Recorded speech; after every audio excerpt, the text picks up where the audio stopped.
Sir. Okay sir, ஆடிபிளா இருக்கா? Check பண்ணுங்க. கேக்குதா? Yes sir. Sir okay. லாஸ்டா வந்து சாயில் எக்ஸ்ப்ளோரேஷன் பண்றதுக்கு என்ன லிமிடேஷன்ஸ், நார்மல் ஆர்டினரி சைட்ல எப்படி, ஒரு பிளாக் கட்டன் சைட்ல எப்படி அப்படின்னு நம்ம பார்த்தோம். இப்போ அது ஒரு கன்வியூஷன் தான். இது இந்த செஷன்லேயே நான் உங்களுக்கு வந்து ஒரு 1.25 மணி நேரத்திலேயோ இல்லை 1.5 மணி நேரத்திலேயோ இது முடிச்சிருவேன். இதுனா உங்களுக்கு பில்டிங் ஃபெயிலியர்ஸ் 100% முடிச்சு கொடுத்துரும். எவ்வளவு நேரம் வரப்போகுது தெரியல, இல்லை 2 மணி நேரம் கூட வரலாம். ஓகே. அதாவது உங்களுக்கு இந்த பில்டிங் ஃபெயிலியர்ஸ்ல வந்து ஃபர்ஸ்ட் சொல்லும்போது ஒரு வார்த்தை சொல்லியிருப்பேன். இது வந்து அடிக்கடி இதுவே, அதாவது குறிப்பிட்ட வருஷத்துக்கு ஒரு டைம் வந்து இந்த ரூல்ஸ் அண்ட் ரெகுலேஷன்ஸை இப்போ இருக்கிற நடைமுறைக்கு இந்த மாதிரி ரிவைஸ்ட் பண்ணுவாங்க. எத்தனை வருஷத்துக்கு ஒரு டைம்னா 10 டு 15 வருஷம். அதை ரிவைஸ்டு பண்றது வந்து ஏர் வந்து 10 டு 15 நிமிஷம் எழுதிக்கிறீங்க. இந்த நான் இன்டர்வியூ போஸ்டிங்களோட அதை கேட்டிருக்காங்க. Okay. என்ன எழுதிக்கிறீங்க அப்படின்னா ரைட்.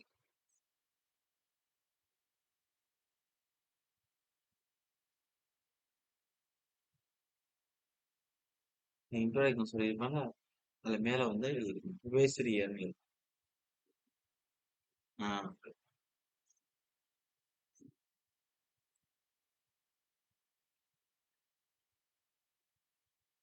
10 to 15 இயர்ஸ் நான் வச்சுக்கிறேங்க. இப்ப கன்வின்ஸ் பண்ணுவோம். இப்ப வந்து ஒரு கோடல் இந்த இந்த கோட் புக்ல இருந்து ஏதோ ஒரு விஷயம் கேட்டது நான் நினைக்கிறேன். அது எதுன்னு கரெக்டா எனக்கு தெரியல. நீங்க பாத்துக்கோங்க, கொஸ்டின் பேப்பர் எடுத்து பாத்துக்கோங்க. ரீசெண்டா உள்ள எக்ஸாம்ஸ்ல ஏதோ ஒண்ணு கேட்டிருந்தாங்க. அதாவது மொத்தம் 3 கோடல் வேல்யூஸ் கொடுத்து அது எதுக்கு யூஸ் பண்றோம்னு கொடுக்குறேன். ஃபர்ஸ்ட் என்ன அப்படின்னா ஐஎஸ் இந்தியன் ஸ்டாண்டர்ட் எழுதிக்கிறேன். Indian standard 1647 1960. ஓகே. சரி, 1647 1960. ஓகே. இந்த கோட் என்ன கொடுக்குது அப்படின்னா ஒரு fire safety of building provisions என்ன கொடுத்துருக்கு அப்படின்னா ஜென்ரல்னு போட்டுருக்காங்க. அதுக்கடுத்து நான் electrical equipment, oil, gas and heater, இந்த மாதிரியான விஷயங்கள் இருக்கும் பொழுது தீ விபத்து ஏற்படாம இருக்கிறதுக்கு என்னென்ன முன்னெச்சரிக்கை அதெல்லாம் பயன்படுத்தணும். இப்ப சமையலுக்கு வந்து இந்த கேஸ் சிலிண்டர் யூஸ் பண்றீங்க, தண்ணி காய வைக்கிறதுக்கு ஹீட்டர் யூஸ் பண்றீங்க, அப்புறம் வந்து பெட்ரோல், டீசல் இந்த மாதிரி ஆயில் எல்லாம் வீட்டுல பயன்படுத்துறீங்க. அப்ப இது எல்லாமே எளிதில் தீ விபத்துக்கு உட்படுத்தக்கூடியது.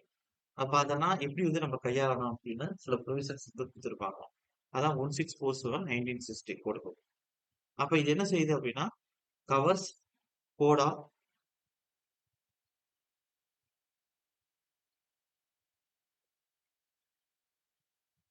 கோடா பிராக்டிஸ் ஃபார்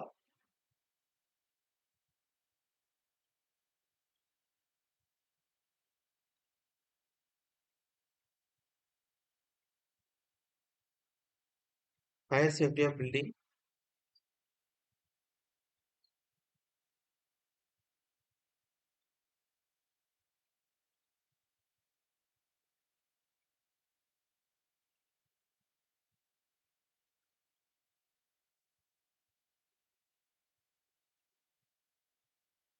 ஒரு ஃபயர் சேஃப்டி ஆஃப் பில்டிங், நான் electrical equipments, oil, gas, heater.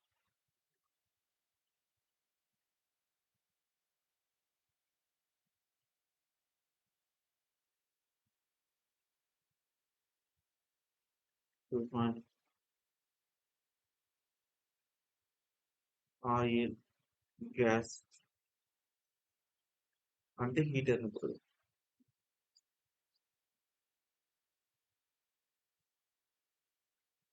Okay, மொத்தம் 4 போடுது. அடுத்து இந்தியன் ஸ்டாண்டர்ட் 1646, மேல 1647, இது 1646 1960. இது என்ன சொல்லுது அப்படின்னா இதுவும் ஃபயர் சேஃப்டி ஆஃப் பில்டிங் தான் கொடுக்குது. ஆனா எதுக்கு கொடுக்குதுன்னா எலக்ட்ரிக்கல் இன்ஸ்டாலேஷன். வீட்டுல சில இடத்துல வந்து பாக்குறீங்க ஒயரே எரிஞ்சு போயிருதுன்னு சொல்றாங்க. இல்ல வந்து உங்களுக்கு உங்க வீட்டுல வந்து எலக்ட்ரிக்கல் சர்க்யூட் கொடுத்துருக்கிறதுல ஏதாச்சும் தீ விபத்து ஏற்படுது. அப்ப அதுல இருந்து எப்படி முன்னெச்சரிக்கையை பாதுகாத்துக்கணும் பில்டிங்க உங்களை. அதுதான் என்ன சொல்றாங்கன்னா, இந்த 1646 1960 சொல்லுது. அப்ப இது ஃபயர் சேஃப்டிக்கு தான் குடுக்குது. இப்ப நான் குடுக்குற 3மே ஃபயர் சேஃப்டிக்கு தான். லாஸ்ட்டா உள்ள 4வது தான் பில்டிங் பைலாஸ் பத்தி பேச நான் சொல்றேன். ஃபர்ஸ்ட் குடுக்கக்கூடிய 3மே ஃபயர் சேஃப்டிக்கு தான். ஃபர்ஸ்ட் சொன்ன ஃபயர் ஃபேக்டர்ஸ் தான் நான் electrical equipment, oil, gas, heater இந்த மாதிரியான விஷயங்களுக்கு ஃபயர் சேஃப்டி ப்ரொவிஷன்ஸ் குடுக்குறது. 2வது இப்ப குடுக்குறது வந்து எதுக்காண்டி அப்டின்னா, எலக்ட்ரிக்கல் இன்ஸ்டாலேஷன்ஸ்ல என்னென்ன பிரச்சனைகள் ஏற்படலாம், தீ விபத்து ஏற்படலாம். அப்ப அதற்கான முன்னெச்சரிக்கை நடவடிக்கைகள் என்ன அப்டின்னு குடுத்துருக்கு. அப்போ 1646 1960 கோட் ஆஃப் பிராக்டிஸ்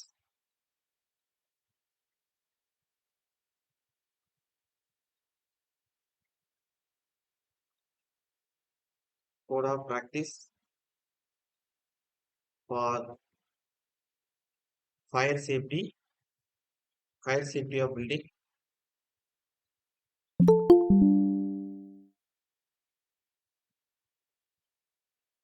இவ்வளவு லேட்டா யார் வர்றது? வெயிட்.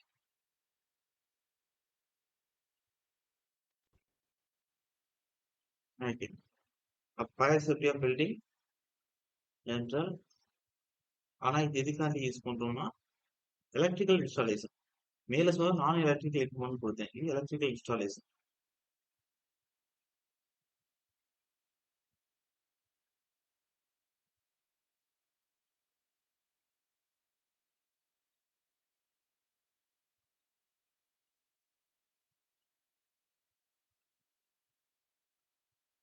அதுக்கடுத்து Indian standard 1645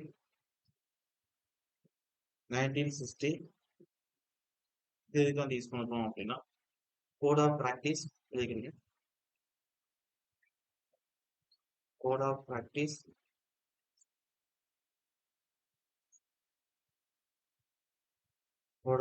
for fire safety of building.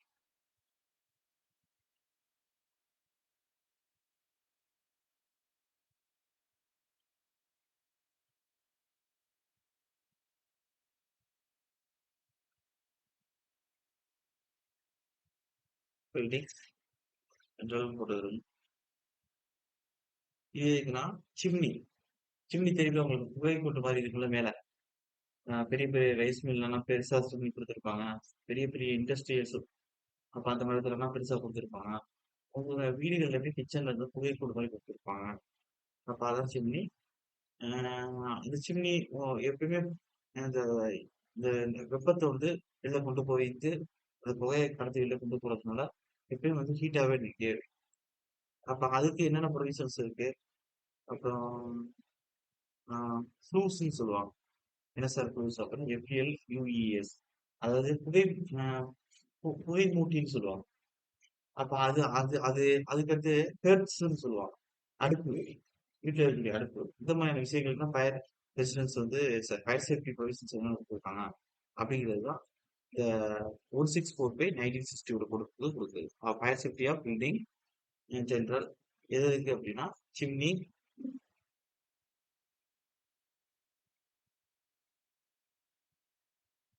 இந்த புகைக்கூண்டா தமிழ்ல பாத்துக்கிட்டீங்க சிம்னி. அதுக்கடுத்து ஃபியூஸ் புகை மூட்டின்னு சொல்லுவாங்க. அண்ட் ஹெர்ட்ஸ் அடுப்பு. சமைக்கிறீங்கன்னு அந்த அடுப்பு தான். அப்ப அதுக்குன்னா என்னென்ன ஃபயர் சேஃப்டி ப்ரொவிஷன்ஸ் குடுத்துருக்காங்க ஒரு பில்டிங்க்கு அப்படிங்கிறது இந்த பொறுத்தவரை. அடுத்து வந்து இந்தியன் ஸ்டாண்டர்ட் லாஸ்ட் 1256 1967 இது என்ன சொல்லுது அப்படின்னா கோடா மெக்கானிக்ஸோட பில்டிங் பண்ணிருக்காங்க வீட்டு. அப்ப இது வந்து என்ன செய்யுதுன்னா உங்களுக்கு பில்டிங் பைலாஸ்க்கான ப்ரொவிஷன்ஸ் வந்து இதான் கொடுக்குது. பார்த்து வச்சுக்கோங்க. இதுல ஃபயர் சேஃப்டி ஓரியன்டா இப்ப ஏதோ ஒரு எக்ஸாம் எக்ஸாம் பார்த்தேன் ஃபர்ஸ்ட். அது இப்ப இந்த நான் இன்டர்வியூவா இல்ல அந்த இன்டர்வியூ ஏன்னு தெரியல பாத்துக்கிறேன். ஆனா ஃபயர் சேஃப்டிலே 3 கொடுத்துருக்கேன். அதாவது என்ன ஃபர்ஸ்ட் வந்து நான் electrical equipments, oil, gas, heater. 2வது குடுத்திருக்கிறது எலக்ட்ரிக்கல் இன்ஸ்டாலேஷன். 3வது குடுத்திருக்கிறது உங்களுக்கு அந்த புகை மூட்டி, புகைக்குண்டு, அடுப்பு, சிம்னி, ஃபியூஸ், ஹெர்ட்ஸ் இதெல்லாம் குடுத்திருக்கேன். வேல்யூஸ் வந்து எப்படின்னா ஆர்ஜிஎஸ் பிடிச்சுக்கணும். மேல 47, கீழ 46, கீழ 45 அப்படின்னு ஒவ்வொரு நம்பரா குறையுது பாருங்க. 1647, 1646, 1645 வருஷம் ஒண்ணுதான். 1960 தான். 1960 தான். இப்ப குடுக்குறது வந்து பில்டிங் பைலாஸ பத்தி குடுக்கக்கூடியது. இது வந்து எப்ப அப்படின்னா 1246,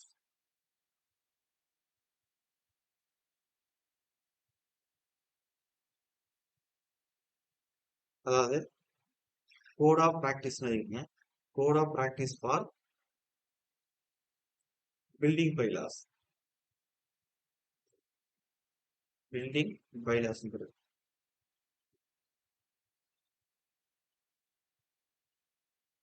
பைலாஸ். அவ்வளவுதான். 4 கோடுக்குமே ரொம்ப ரொம்ப இம்பார்ட்டன்ட் பாத்துக்கிறேன். இப்ப அடுத்து என்ன பார்க்க போறோம் அப்படின்னா, அதாவது வாட்டர் சப்ளை அண்ட் சானிட்டரி கன்வீனியன்சஸ். ஒரு ரெசிடென்ஸுக்கு எப்படி வந்து இப்ப நம்ம சொல்றோம்ல, இப்ப ஒரு வீடு இருக்குன்னா, ஒரு பாத்ரூம் இருக்குன்னா, அதே வந்து ஒரு பப்ளிக் பில்டிங் இருக்கு அப்படின்னா, அங்க வந்து டாய்லெட் ஒரு நார்மல் ரெசிடென்ஸ்ல இருக்க மாரி இல்ல. அப்ப வந்து இத்தனை பேருக்கு ஒரு யூரினல் குடுத்துருக்கணும், வாட்டர் ப்ரெஷர் குடுத்துருக்கணும் அப்படிங்கிறது. அப்ப அந்த மாரி ப்ரொவிஷன்ஸ் தான் நம்ம பார்க்க போறோம். டீ வெல்லிங்ன்னு சொல்லுவாங்க, குடியிருப்பு பகுதிகள். அப்ப அந்த மாதிரியான விஷயங்கள்ல இண்டிவிஜுவல், நான் இண்டிவிஜுவல் தான் அது 2ஆ குடுத்துருக்கேன். குடியிருப்பு பகுதியில இண்டிவிஜுவல், நான் இண்டிவிஜுவல்.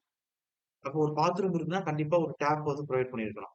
பாத்ரூம் இருந்துட்டு தண்ணி வரணும்ல நமக்கு. அப்போ ஒரு டேப் அங்க டேப் வந்து ஒரு புரொவைட் பண்ணியிருக்கணும். அட்லீஸ்ட் ஒரு வாட்டர் ப்ரூஃபராச்சும் இருக்கணும். டாய்லெட் போறதுக்கு. ஒரு சிங்க் வந்து புரொவைட் பண்ணியிருக்கணும். ஒரு நார்மலா வந்து இண்டிவிஜுவல் கன்வீனியன்ஸ் குடியிருப்பு பகுதிகள் சொல்றோம். எழுதிக்கிறேங்க. Water supply and sanitary கன்வீனியன்சஸ்.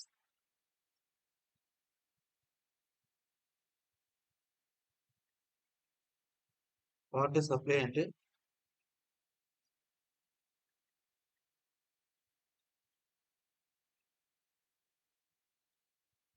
Sanitary கன்வீனியன்சஸ்.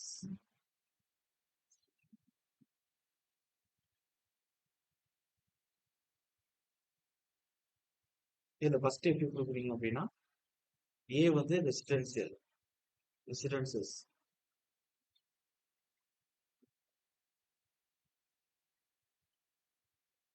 அதிலேயே வந்து இண்டிவிஜுவல், நான் இண்டிவிஜுவல் பார்ப்போம்.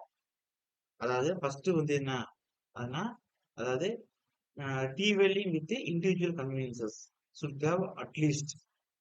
டீ வெல்லிங்னா உங்களுக்கு குடியிருப்பு பகுதின்னு அர்த்தம். நான் வச்சுக்கிறேன். ஸோ கிளியர் புரியுதானே?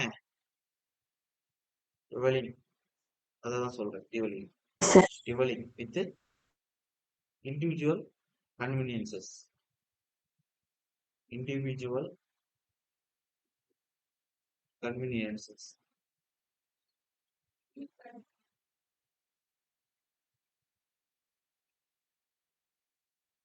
ஓகே. Should have at least. அதாவது ஒரு வீடுன்னு இருக்கு அப்படின்னா, அதுக்கு மினிமம்னு ஒண்ணு இருக்குல்ல. ஒரு டாய்லெட் குடுத்துருக்கணும், ஒரு வாஷ் பேசன் குடுத்துருக்கணும், ஒரு சிங்க் ப்ரொவைட் பண்ணியிருக்கணும். சரி, அதான் சிங்க் குடுத்துருக்கணும். இல்ல வந்து அ ஒரு பாத்ரூமோட ஒரு டேப் குடுத்துருக்கணும் குளிக்கிறதுக்கு. ஓகே. வாட்டர் க்ளோசெட்ங்கிறது நீங்க டாய்லெட் போறீங்களா அது. பாத்ரூம்ங்கிறது நீங்க குளிக்கிறீங்களா அந்த பிளேஸு. சிங்க்ங்கிறது நீங்க முகம்லாம் கழுவுறீங்க, வாயெல்லாம் கழுவி இது பண்றீங்களா அது. பாத்துக்கிட்டு. அந்த பெரிய பாத்திரம்லாம் கழுவுவாங்கல்ல, பாத்துருப்பீங்கல்ல, கிச்சன்ல இருக்கும்ல, பெருசா அது. அதே பாத்ரூமோட அட்டாச்ல வந்து ஒரு சிங்க் ப்ரொவைட் பண்ணியிருப்பாங்க. அது வேற. அதுக்கடுத்து டேப்ங்கிறது இந்த இது பைப்பு தான் சொல்றேன். எடுத்து வந்தவங்க. அப்ப எழுதிக்கிறேங்க. should have at least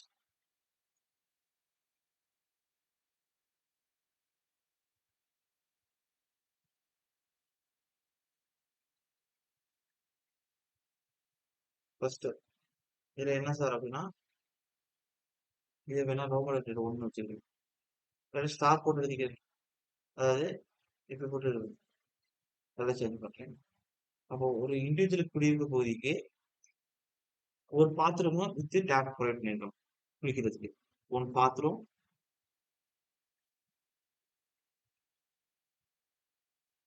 with tap. அதுக்கடுத்து டாய்லெட் போறதுக்கு ஒரு வாட்டர் க்ளோசெட் இருக்கணும். ஒன் வாட்டர் க்ளோசெட், ஒரு சிங்க் ப்ரொவைட் பண்ணிருக்கோம்.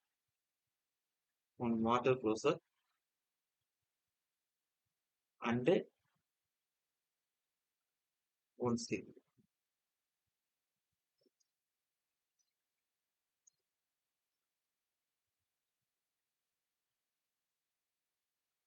அதுக்கடுத்து ஆஹ் அந்த வாட்டர் க்ளோசர் வந்து ஒண்ணு பாத்ரூமோட அட்டாச்சாவும் இருக்கலாம். இல்ல வந்து டீவலி இதா இருக்கு அப்படின்னா, குடியிருப்பு பகுதிகளா இருக்கு அப்படின்னா, பிரிச்சு குடுத்துக்கலாம். இது இண்டிவிஜுவல் வீடுக்கு சொல்றீங்க. அது ஒரு குடியிருப்பு அப்படின்னா, ஒரு சில கொஞ்சம் காலங்களுக்கு முன்னாடி போங்க. பின்னாடி சரி. முன்னாடியா பின்னாடியா? பின்னாடி போங்க. ஆ ஒரு ஒரு 100 வருஷத்துக்கு பின்னாடின்னா, இன்னும் கிட்ட ஒரு 100 வருஷத்துக்கு பின்னாடின்னா, ஒரு கிராமத்துக்கு ஒரு கழிப்பறை தான் கவர்மெண்ட்லேருந்து கட்டிக் குடுத்துருப்பாங்க. பொது கழிப்பிடம் அப்படின்னு போட்டிருப்பாங்க. அதுல உள்ளத யூஸ் பண்ணிட்டு இருப்பாங்க. இல்ல மத்தவங்கன்னா ஓப்பன் இத யூஸ் பண்ணிட்டு இருப்பாங்க. அது மாரி இருந்துச்சு. இப்பதான் வந்து நாளடைவுல நெறையா இம்ப்ரூவ்மென்ட் ஆயிருக்கு. எல்லா இடங்கள்லயுமே இப்ப வீட்டுக்கு ஒரு அட்டாச்டு பாத்ரூம் அட்லீஸ்ட் வெளிய இருந்து கட்டிர்றாங்க. இப்பன்னா எந்த அளவுக்கு கிராமங்களும் வளர்ச்சிருக்குன்னா, வெளிலேருந்து ஆட்கள் வந்தாங்கன்னா, இந்த விருந்தா அ அவங்களுக்கு தனியா, கெஸ்ட்டுக்கு தனியா ஒரு பாத்ரூம் வெளில அவுட்டர்ல கட்டியிருக்காங்க. அப்புறம் அவங்களுக்கு அட்டாச்டா வந்து அவங்களால பேரண்ட்ஸ் தனியா, அவங்களுக்கு தனியான்னு அந்த அளவுக்கு டெவலப் ஆயிடுச்சு கிராமங்கள்லாம். ஓகே. ஆ அதாவது அப்ப ஒரு குடியிருப்பு பகுதிகளுக்கு நீங்க பாத்ரூம் கட்டுறீங்க. அப்ப அது வந்து அந்த குடியிருப்புல இருக்கிற மக்கள் பயன்படுத்துற மாரி இருக்கு அப்டின்னா, குளிக்கிறதுக்கு தனியாவும், இது தனியாவும் பிரிச்சு குடுத்துறாங்க. ஒரு வீட்டுக்குள்ள இருக்கும்போது, அ எல்லாரும் பயன்படுத்துற மாரி இருக்கு அப்டின்னா, ஒரு பெட்ரூமோட அட்டாச்டா குடுக்க முடியாது. இதுல வந்து ஒரு சில நேரம் வந்து ஒருத்தவங்க குளிப்பாங்க, ஒருத்தவங்க வந்து பாத்ரூம் போற மாரி இருக்கும். வாட்டர் க்ளோசர் யூஸ் பண்ற மாரி இருக்கு. அப்படிங்கும்போது, நீங்க வந்து உங்களுடைய கன்வீனியன்ஸ் தகுந்த மாரி, அத 2ம் சேர்த்து கம்பைன் பண்ணி குடுக்குறீங்களா? இல்ல பிரிச்சு தனித்தனியா செப்பரேட்டா குடுப்பீங்களா? அப்படிங்கிறது நீங்க முடிவு பண்ணிக்கணும். Sir clear? புரியுதா? சரி. அப்ப when Yes, sir. only one water closet is provided in a table in the bathroom and the water closet should be separately accommodated. ஞாபகம் வச்சுக்கங்க. அப்ப when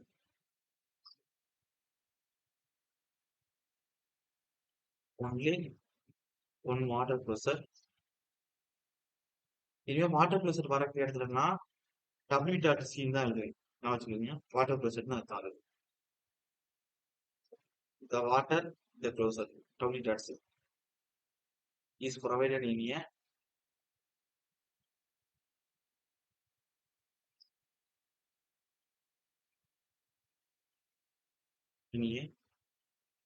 dwelling, the bathroom,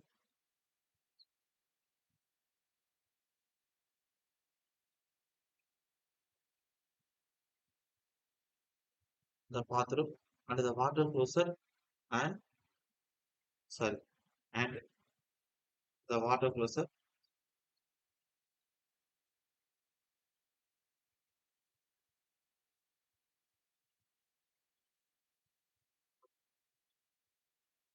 should be separately accommodated.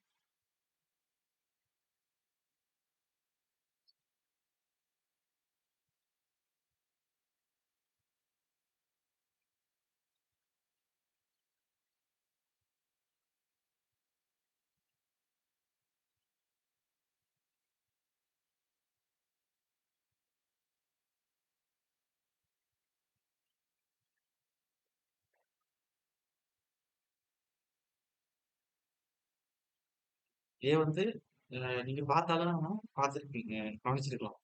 இப்ப வந்து ஒரு வீட்டுக்கு ஒரு bathroom தான் இருக்கு அப்படிங்கிற சூழ்நிலை வரும்போது சரி, இந்த குடியிருப்புக்கு மொத்தமா ஒரு பாத்ரூம் தான் கட்டி குடுத்துருக்காங்க கவர்மெண்ட் சைட்லேருந்து அப்படிங்கும்போது சரி, நீங்க தனித்தனியா தான் குடுத்துருப்பாங்க. நீங்க நல்லா வாட்ச் பண்ணுங்க. குளிக்கிறதுக்கு தனியாவும், இதுக்கு தனியாவும் வரும்.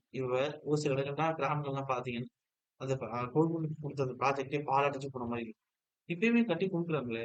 அங்கேயும் கட்டி குடுத்துட்டு தான் இருக்காங்க. நான் நெறைய இடத்துல பார்க்குறேன் ப்ராஜெக்ட்லாம். அட்லீஸ்ட் எல்லார் வீட்லயும் இருந்தாலுமே, இண்டிவிஜுவலா ஒரு கட்டிக்கிட்டு தான் இருக்காங்க. அங்கேயும் பாருங்க, குளிக்கிறது தனியா, இதுக்கு தனியா தான் இருக்கு. ஏன் நீ பப்ளிக் எவ்வளவுக்கு போயிட்டு பாருங்க. இப்ப வந்து பஸ் ஸ்டாண்ட்லலாம் நீங்க யூஸ் பண்றீங்களோ பார்த்துருக்கோம். அங்க பார்த்தா தெரியுமே. குளிக்கிறதுக்கு தனியா, வாட்டர் கோர்ஸ் தனியா தான் இருக்கும். Sir clear? புரியுதா நான் சொல்றேன்னா? இதுக்கு நீங்க தனியா உட்கார்ந்து மனப்பாடம் பண்ணணும்ன்ற அவசியம் இல்ல. நம்மள சுத்தி இருக்கக்கூடிய Yes, விஷயங்கள sir. அது ப்ரொவிஷன்ஸ்க்கு உட்படுத்தி தானே கட்டி ஆகணும். அது பொது வழிகள்லாம் கட்டப்போகுது. ஓகே. அடுத்து. இப்ப வந்து அடுத்து டிவைடிங் வித்தவுட் இண்டிவிஜுவல். ஓகேவா? அ அதுக்கு வந்து எப்படி சார் இருக்கும் அப்படின்னா, ஆ இப்ப நம்ப பர்சனலா வந்து எப்படி சொல்றது? அ உ உ உங்க ரூமுக்கு நீங்க அட்டாச்டா கட்டுறீங்க. அது மாரி எடுத்துக்கிறங்க. அப்ப எழுதிக்கங்க. Dividing without individuals.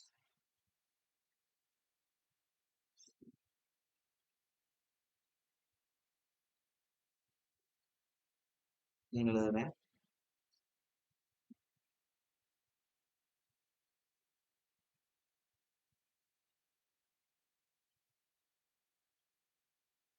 Equal to individual.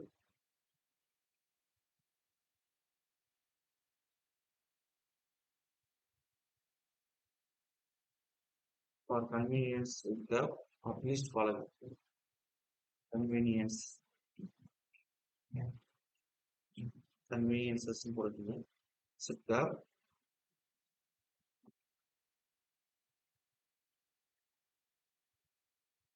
at least following.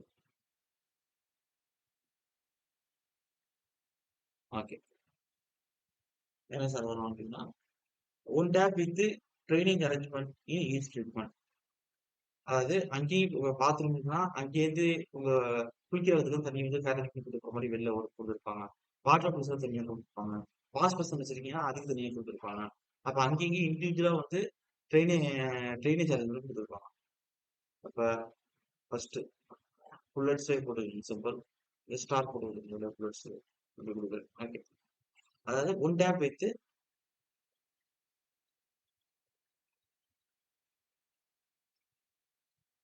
Training arrangement தண்ணி வழியா அரேஞ்ச்மெண்ட்ஸ் தான் சொல்றேன். Arrangements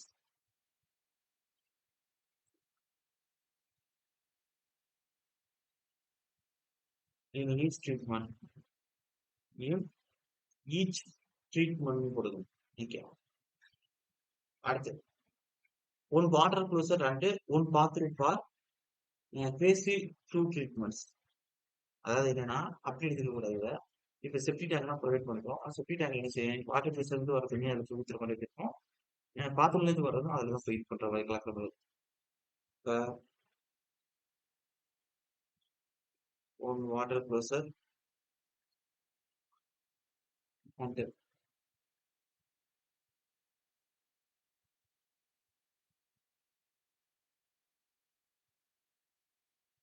one bathroom. பாத்ரூம் வேற வாட்டர் க்ளோசர் வேற. குளிக்கிறதுக்கு பயன்படுத்த பாத்ரூம் காயின் போடுறதுலாம் யூஸ் பண்றதுக்கு water closer. For basic treatments.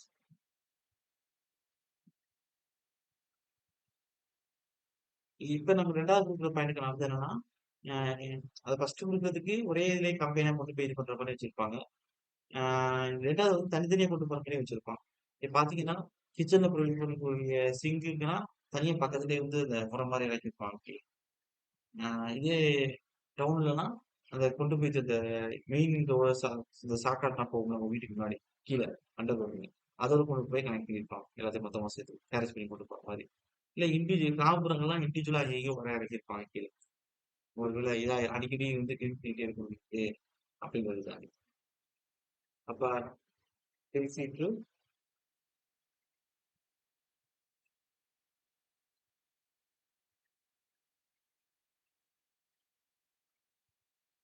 Treatments.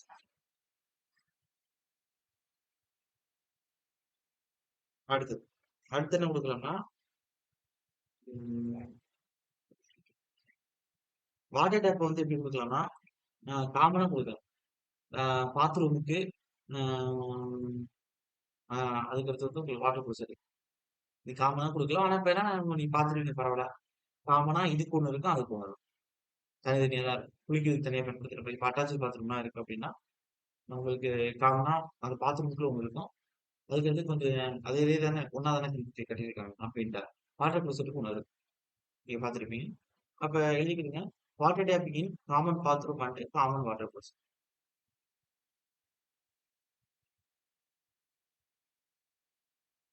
Water taps in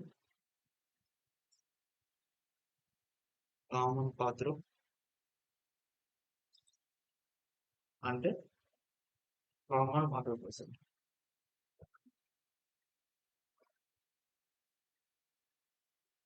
closer.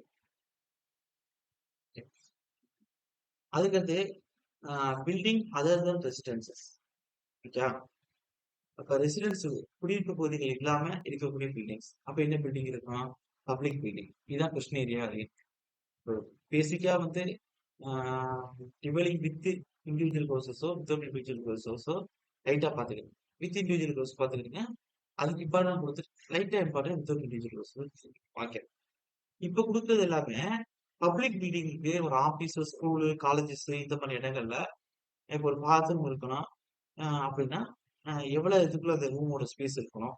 அப்ப வந்து 100 பேர் இருக்கக்கூடிய இடத்துல எத்தனை இன்கிரீடியன்ஸ் ப்ரொவைட் பண்ணணும் அப்படின்னு இண்டிவிஜுவலா நம்பர் வைஸ் பார்க்குறது. அப்ப வெரி வெரி இம்பார்ட்டன்ட். இப்ப அடுத்து என்ன எழுதிக்க போறீங்கன்னா பின்னு போட்டுக்கிறீங்க. பில்டிங் அதாவது ரெசிடென்ஸ். அதான் கிட்டத்தட்ட பப்ளிக் பில்டிங் தான் சொல்றோம். அதாவது பின்னு போட்டுங்க. ஏ முடிச்சாச்சு. அது ரெசிடென்ஸ் இருக்கு. குடியிருப்பு பகுதிகளுக்கு. இப்ப building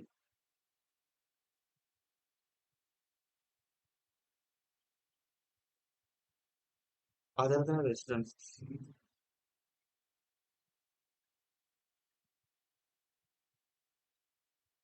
residence. Okay. For public building, like for public building,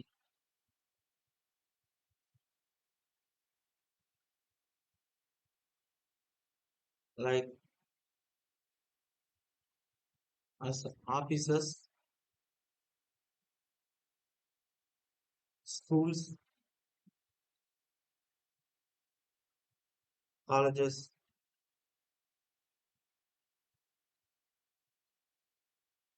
etc. should be provided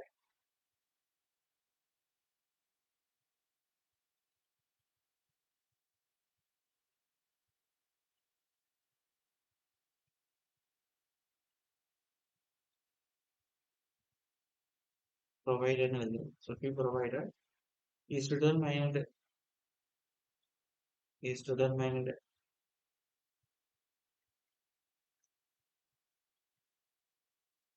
on the basis of one person for each 5 meters of floor area of each room. அப்ப எழுதிக்கிறீங்க. ஒரு ஸ்கூலு, காலேஜஸ் இல்ல offices இருக்குன்னா நீங்க வந்து எடுக்கிறீங்கன்னா ஒவ்வொரு இடத்துலயுமே minimum space வந்து 5 மீட்டர் ஸ்கொயர் அளவுக்கு இருக்கும். ஃப்ளோர் ஏரியா இருக்கிறது. It's determined on the basis of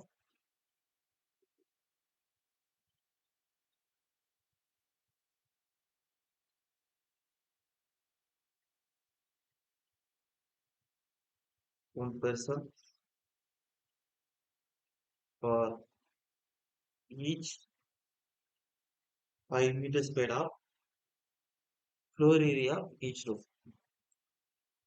floor area each room. கரெக்டான வென்டிலேஷன் ப்ரொவைட் பண்ணியிருக்கணும். லைட்டிங்ஸ் எல்லாம் கரெக்டாக ப்ரொவைட் பண்ணியிருக்கணும். லைட்டனிங்ஸ்னா ஏரியா அதெல்லாம் அது லைட்டனிங்ஸ் அண்ட் ஃபயர் ரெசிஸ்டன்ஸ் உங்களுக்கு வென்டிலேஷன் தனியாக நடத்துறேன். அதில் பார்த்துக்கிறேன். இங்கே பில்டிங் பைலாஸ் டிவிஷன் வச்சு கொடுப்போம். ஒரு ஏரியா ஈச் ரூம். ஓகே. அதுக்கடுத்து ஃபார் எவரி 100% ஒரு ஸ்கூலா இருக்கட்டும், காலேஜா இருக்கட்டும், இல்ல பப்ளிக் ஆபீஸ் பில்டிங்ஸா இருக்கட்டும், இல்ல பப்ளிக் ஆபீசஸ் தான் சொல்றேன். அப்போ 100% இருக்கக்கூடிய இடங்கள்ல அட்லீஸ்ட் ஒரு யூரினல் ஆச்சும் கொடுத்துருக்கோம்.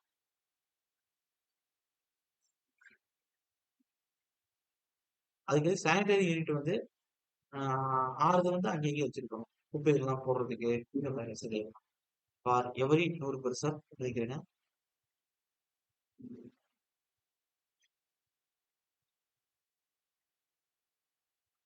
எவரி 100%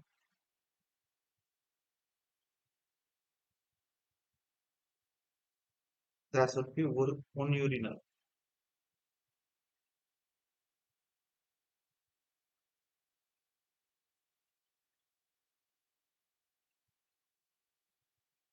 தேர் should be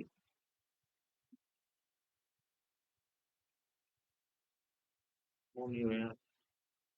அதுக்கு sanitary unit for either 6 should be separate. அங்கேயும் தொட்டிகள் குப்பை தொட்டிகள் வச்சிருக்கோம்ல. ஓகே. அப்ப 100 பேர் இருக்காங்கன்னா அட்லீஸ்ட் 6 இடத்துல அங்க எங்கேயோ தனித்தனியா வச்சிருக்கோம். இந்த சானிட்டரி யூனிட்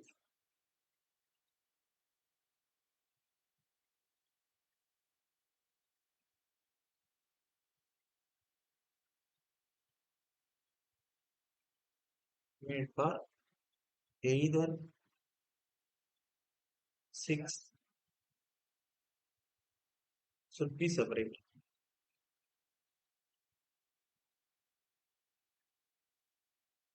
ஓகே. அதுக்கு இதே வந்து ஒரு cinema, theatres, public assembly halls அப்படின்னா இருக்கு அப்படின்னா, ஒவ்வொரு 200 ஆண்களுக்கு இல்ல 200 பெண்கள் அல்லது 200 பெண்களுக்கு ஒரு வாட்டர் க்ளோசர் வச்சு கொடுத்துரும். அவங்களோட கன்வீனியன்ஸ் வேண்டி ஓகேவா. யூரினல் வந்து ப்ரொவைட் பண்ணி விட்டுறக்கூடாது. ஒரு வாட்டர் க்ளோசர் வந்து கொடுத்துரும்.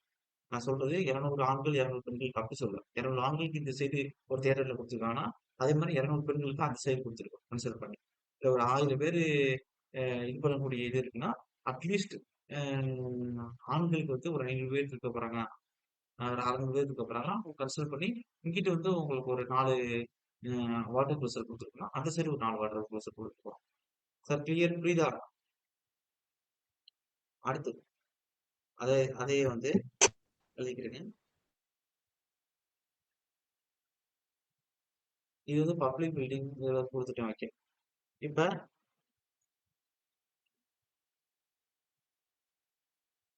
for building churches, cinemas, theaters. For building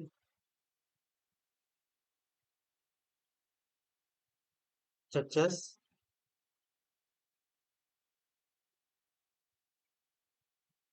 cinemas, theaters, theaters,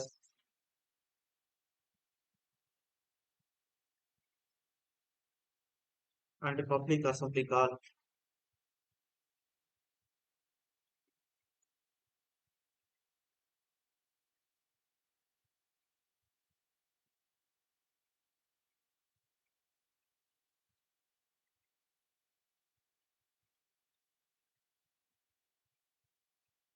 Assembly halls. Assembly halls. One water pressure for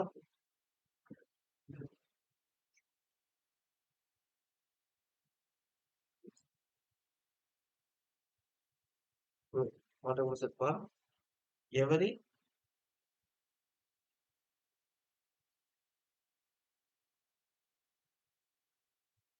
200 males or females.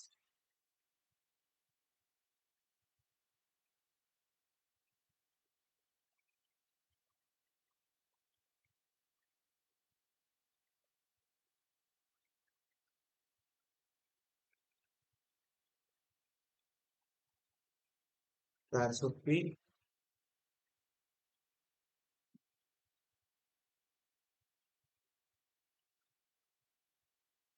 provided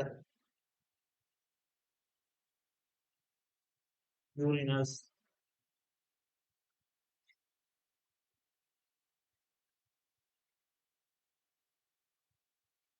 rate of 1 per 4 persons.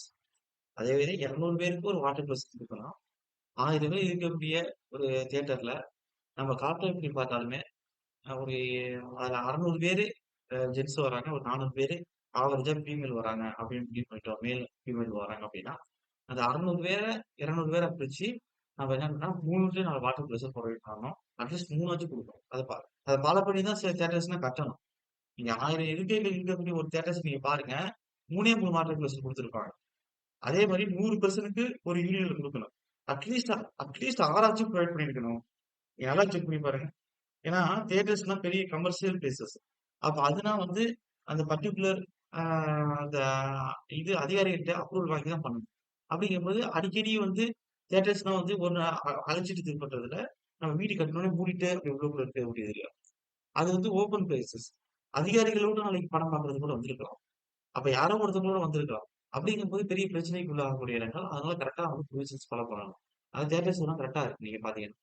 அப்ப 200 பேருக்கு ஒரு வாட்டர் க்ளோசெட்டும், அது மேலா இருக்கட்டும், ஃபீமேலா இருக்கட்டும் தனித்தனியா செப்பரேட்டா ஆப்போசிட் டைரக்ஷன்ல குடுத்துரும். இந்த சைடு இவங்களுக்குனா அந்த சைடு அந்த அதே சேம் டே 100 பேருக்கு ஒரு யூனிவர்ஸ் வந்து ப்ரொவைட் பண்ணிரும் அப்படின்னா,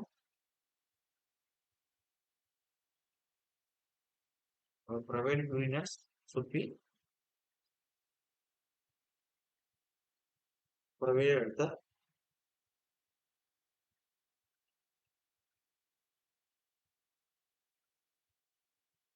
provided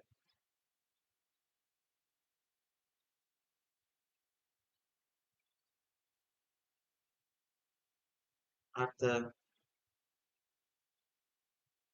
rate of 1 per 100%. 100% ஒண்ணு குடுக்கணும். அப்படிங்கிற ரேட்ல வீதத்துல ஓகே பெர்சன்ஸ். அதுக்கடுத்து இதே வந்து ஒரு பெரிய ஃபேக்டரி இருக்கு. ஒர்க்ஸ் ஆஃப் பில்டிங் இருக்கு.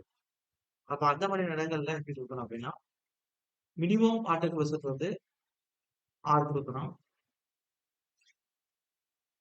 6 குடுக்கலாம். இல்ல டோட்டல் நம்பர் ஆஃப் ஆர்டர் பெர்சன்ட்ங்கிறது ஒரு சில விதிமுறைகள ஃபாலோ பண்ணிக்கலாம். எப்படின்னா 40%க்கு ஒரு வாட்டர் பெர்சன், 100%க்கு ஒரு யூனிவர்ஸ் அப்படிங்கிற மாரி கணக்கு.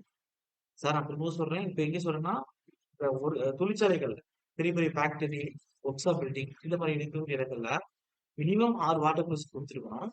அப்படி இல்ல, அதுல நெறைய பேர் வேலை பார்க்குறாங்க அப்படின்னு கணக்குல வருது அப்படின்னு 40%க்கு ஒரு வாட்டர் பெர்சன்ட்டும், 100%க்கு ஒரு யூனிட்ஸும் ப்ரொவைட் பண்ணலாம்.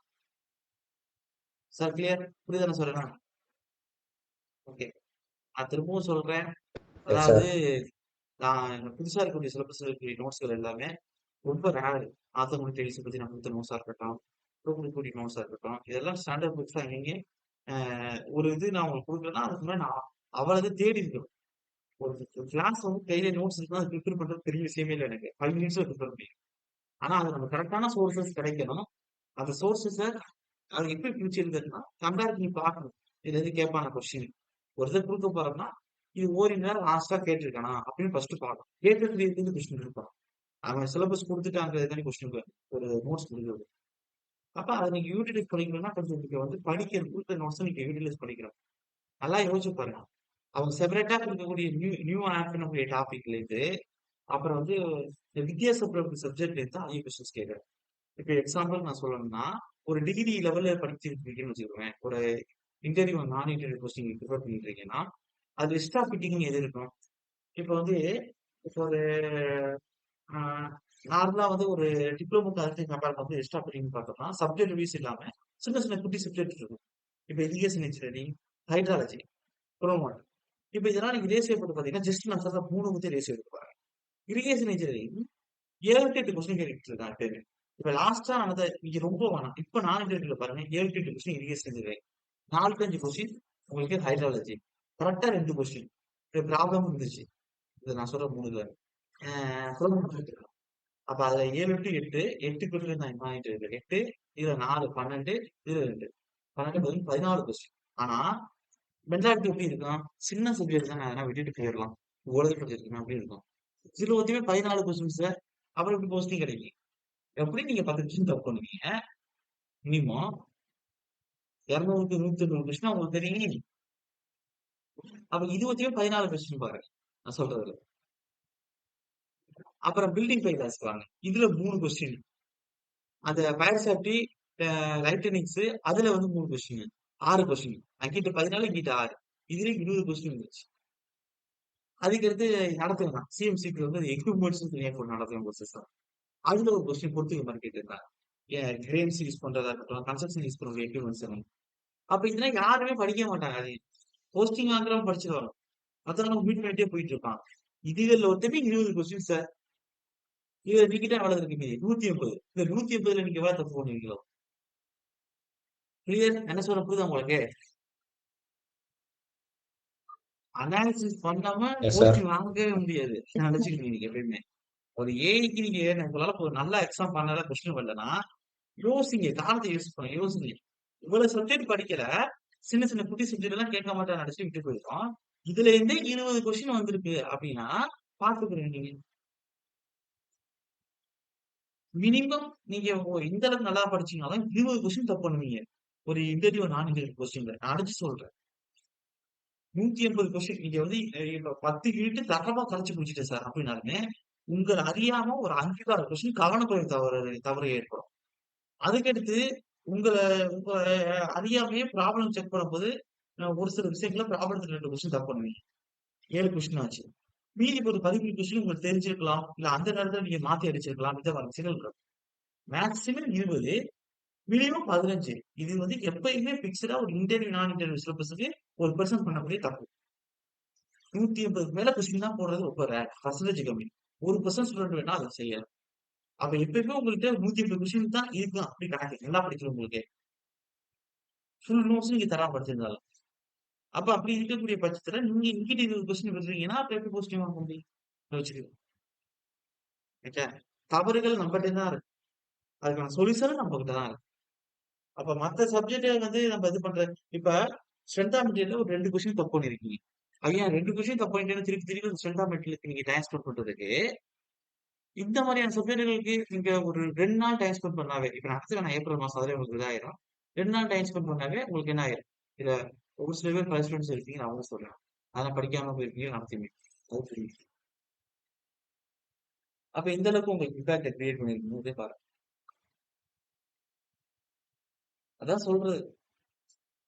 நம்ம வந்து ஸ்மார்ட் ஒர்க் தான் போஸ்டிங் வாங்க முடியும். ஹார்ட் ஒர்க்கும் வேணும். நான் ஒத்துக்கிறேன். ஆனா ஹார்ட் ஒர்க் கூட கொஞ்சம் ஸ்மார்ட் ஒர்க் இருக்கும். அப்படி இல்லாட்டி போஸ்டிங் வாங்க முடியாது. அதுதான் நான் அப்பயிலேருந்தே தலையில அடிச்சு சொல்லிட்டு இருக்கேன். ஃபர்ஸ்ட் என்ன தப்பு பண்றேன்னு தப்பா கண்டுபிடிங்க, தப்பா கண்டுபிடிங்க. ஆனா எல்லார்ட்டயும் கேட்டா என்கிட்ட யாருமே இப்படிலாம் சொல்றதே இல்ல. ஒருத்தவங்கட்ட சொல்லுவாங்க என்ட்ட, "சார் என்ன ஏன் சார் இன்னும் போட்டுருந்தாங்களா?" அப்படின்னு இப்ப ரீசெண்டா பல ஸ்டூடண்ட்ஸ் ஒரு சில பேர்ட்ட கேட்க போது, நான் சொல்ற ரீசன் என்னன்னா, "சார் நான் எனக்கு இந்த சப்ஜெக்ட் ரிவிஷன் பண்ணல சார். இது வீக்கா இருக்கு சார்" அப்படின்னு சொல்லுவாங்க. சரி ஓகே. ரிவிஷன் செஞ்சீங்கன்னா பார்த்துட்டு போனீங்களா? ஃபைனல்ஸ் பார்த்துட்டு போனீங்களா? அப்படின்னு கேட்டா, "இல்ல சார். அதெல்லாம் சின்ன சின்ன சப்ஜெக்ட்ன்னு விட்டுட்டேன் சார்" அப்படின்னு சொல்றது. அப்ப தப்பே அவங்க என்ன கண்டுபிடிக்கலன்னு அர்த்தம். 20 கொஸ்டின் இந்த சைடே இருக்கு. அவங்க அங்கே தான் தப்பு இருக்கு. இங்க தப்பு இல்ல. ஒரு கொஸ்டின் 2 கொஸ்டின் பண்ற இடத்துல தப்பு இல்ல.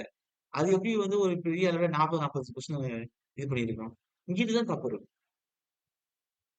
அவங்க செலக்ட் ஆகி இன்டர்வியூ போய் அங்க நல்லா பண்ணி உள்ளுக்குள்ள போறதுக்கு ஒரு 20 கொஸ்டின் தேவைப்படுதுன்னா, அந்த 20 கொஸ்டின் இந்த சைடு போயிருக்கு. அவங்க அந்த 20 கொஸ்டின் இந்த பக்கம் தேடிட்டு இருக்காங்கன்னு அர்த்தம். எங்க போயிருக்கு அவங்களுக்கே புரியல. 45 கொஸ்டின்ல தப்பு பண்ணியிருக்கோம். ஆ ஒரு 165 கொஸ்டின் தான் 155 கொஸ்டின் தான் போட்டிருக்கோம். போஸ்டிங் கிடைக்கல. லிஸ்ட்ல வரல அப்படின்னா, அவங்களுக்கு புரியல. நம்ம அதுல 20 கொஸ்டின் இந்த சைடு விட்டுருக்கோம். அந்த 20 அதோட சேர்த்தோம்னா, 175 கொஸ்டின்ல வந்திருக்கணும். 155 பிளஸ் 20ங்கிறது. அப்ப கிட்டத்தட்ட மெரிட் லிஸ்ட்ல முடியாது இருக்கும். நான் என்ன சொல்றேன் புரியுதா உங்களுக்கு?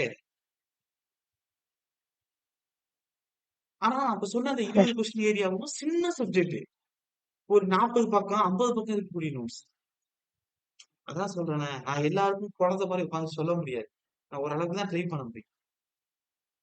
அதனால வந்து நீங்க தான் வந்து அ உங்களுடைய தப்ப தான் தப்ப தன்னாலயே கண்டுபிடிக்க முடியலன்னா, அடுத்தவங்களுக்கு எப்படி தெரியும்? இப்ப இத வந்து நான் வந்து எக்ஸ்ட்ரா அவங்கள்ட்ட என்னதான் இருக்கும் அப்படின்னு யோசிச்சு இத நான் உங்களுக்கு கண்டுபிடிச்சு சொல்லுவேன். ஒருத்தவங்கள்ட்ட நான் பேசும்போது. அந்த அளவுக்கு நான் எல்லாத்தையும் இண்டிவிஜுவலா பேச முடியாது. என்னோட ஒர்க் ப்ரெஷர் இருக்கு. இதுக்கெல்லாம் நான் எல்லாத்தையும் இப்ப இண்டிவிஜுவலா கேட்கலாம். சார் படிக்கிறீங்களா? என்ன பண்றீங்க? அப்படின்னு கேட்கலாம். இண்டிவிஜுவலா மணிக்கணக்குல நான் பேசிட்டு இருக்க முடியாதுல்ல. யோசிங்க. நீங்க ஒரு மெசேஜ் பண்றீங்கன்னா, எனக்கு மேல 50 மெசேஜ் வந்து அந்த டவுட், இந்த டவுட்ன்னு கேட்டு. உங்க மெசேஜ் பாதிக்கிட்டு வருது. அதெல்லாம் தேடி கண்டுபிடிச்சு தான் நான் ரிப்ளை பண்றேன். ஓகே. சரி ஓகே. எழுதிக்கிறேங்க. ஆ இப்போ வந்து என்ன செய்ய போறோம் அப்டின்னா, ஆ for back and goods of buildings.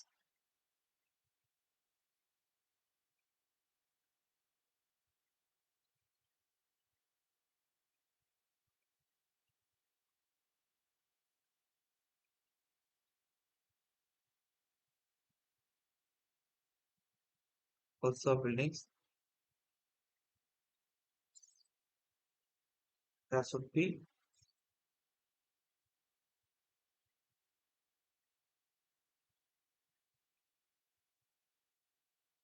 an absolute there should be an absolute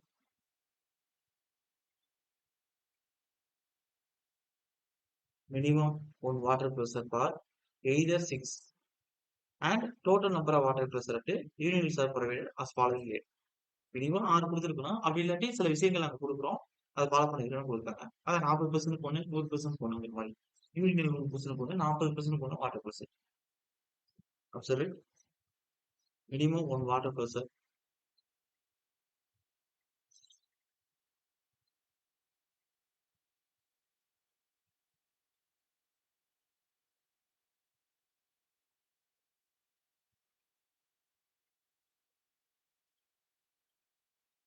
percent for either 600 total number of water plus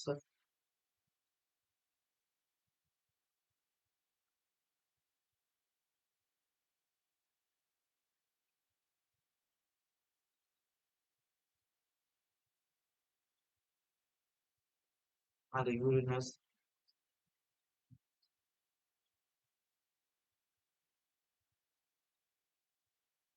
are provided for are flowing, sorry, are provided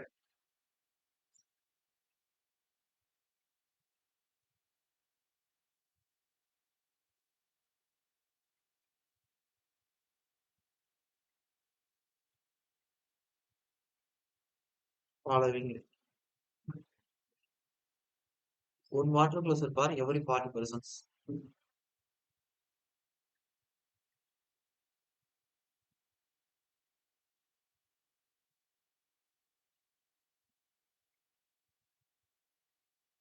இது workshop இந்த மாதிரி இடங்கள்.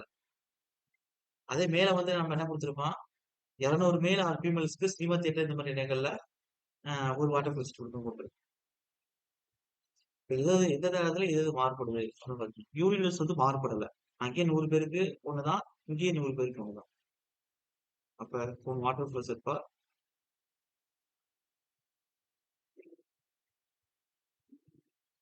every 40%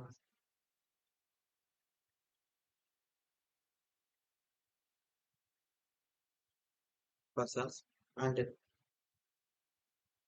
one urinal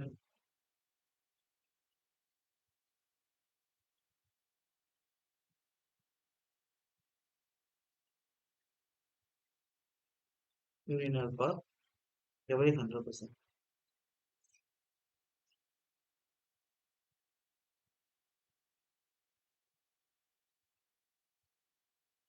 அதுக்கு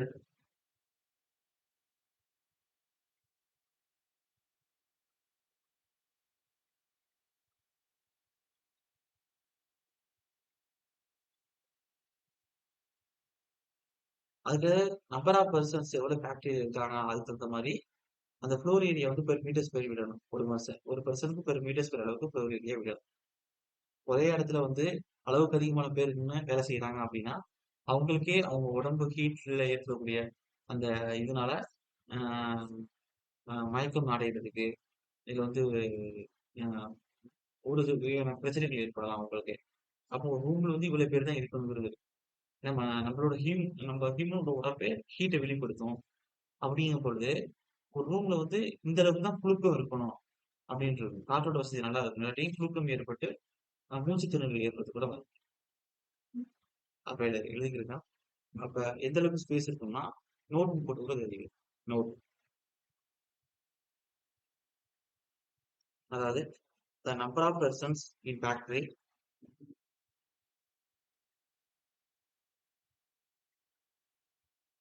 the number of person in factory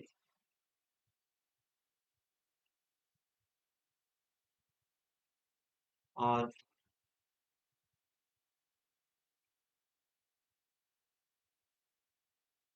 decided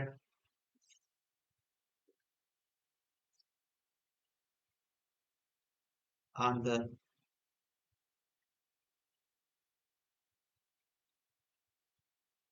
basis of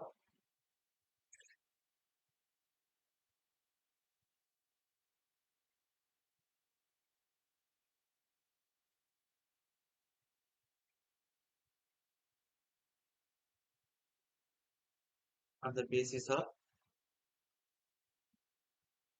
1 person per meter square. அதாவது 1 person per 1 meter square at least கொடுத்துருக்கணும் per meter square of gross floor area, of total gross floor ஏரியாவ குடுத்துருக்கோம்.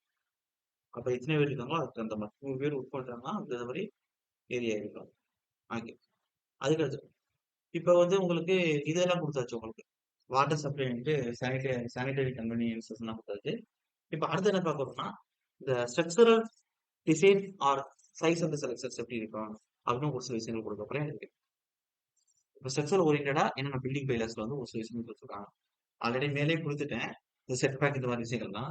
அது எதுவுமே இப்ப நான் repeat பண்ண போறதில்ல. ஒரு சில விஷயங்கள் குடுத்தா பார்த்துக்கிறேன். அதாவது ஸ்ட்ரக்சரல் டிசைனா அதாவது structural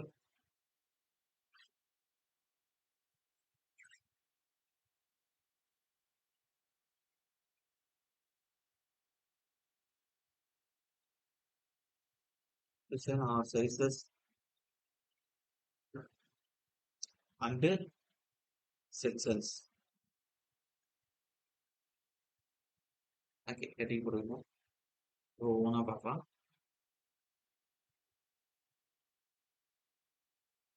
First, a depth of foundation should be taken as below.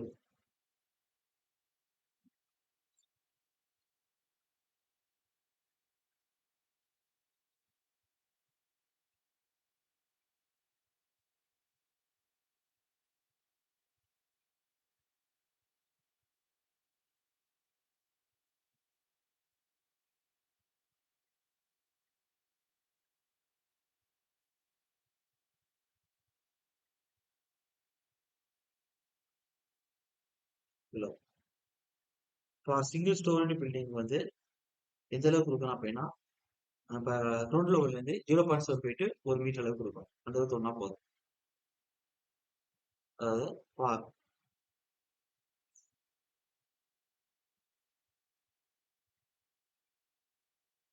Single storeyed building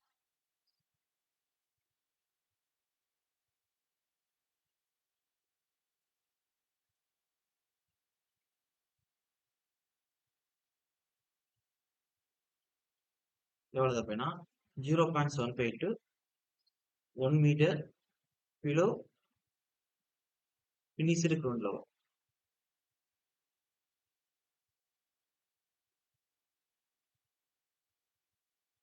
ground level. அதுக்கடுத்து ரெண்டாவது ஃபார் டபுள் ஸ்டோரி பில்டிங்ல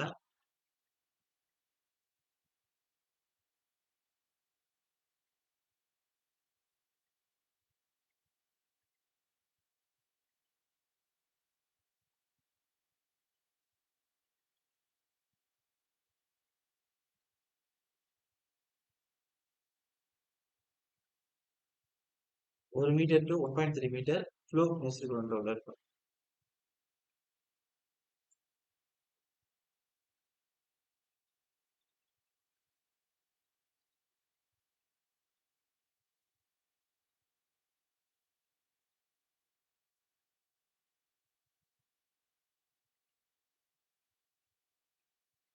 ஓகே. அதுக்கடுத்து வித் ஆஃப் பவுண்டேஷன் எழுதிக்கிறேங்க. மேல கொடுத்தது டெப்த் ஆஃப் பவுண்டேஷன். இப்ப வித் ஆகலாம். அடுத்து பீன்னு போட்டு எழுதிக்கிறீங்க. அதாவது width of foundation. Width of foundation.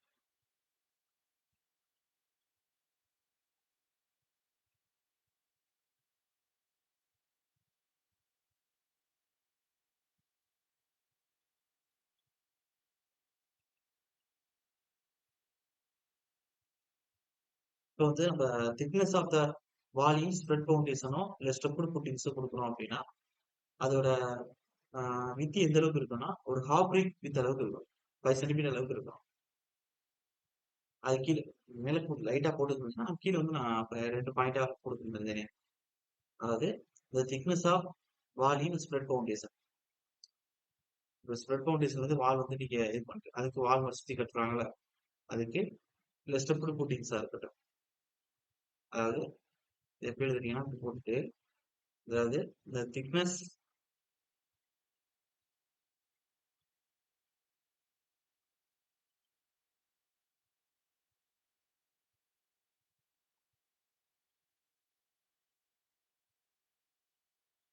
of the wall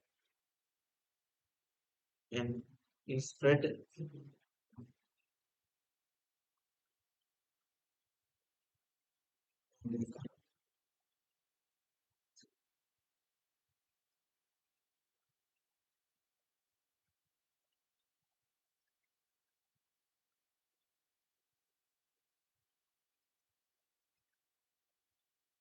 or stepped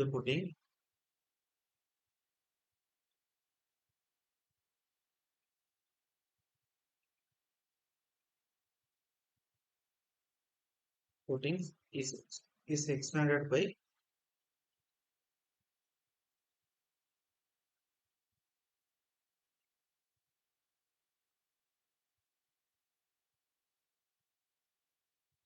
an absurd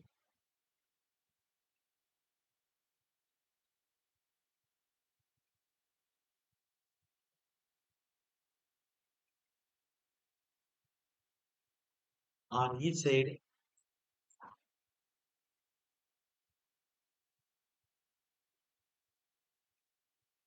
side equal to half frequency equal to half frequency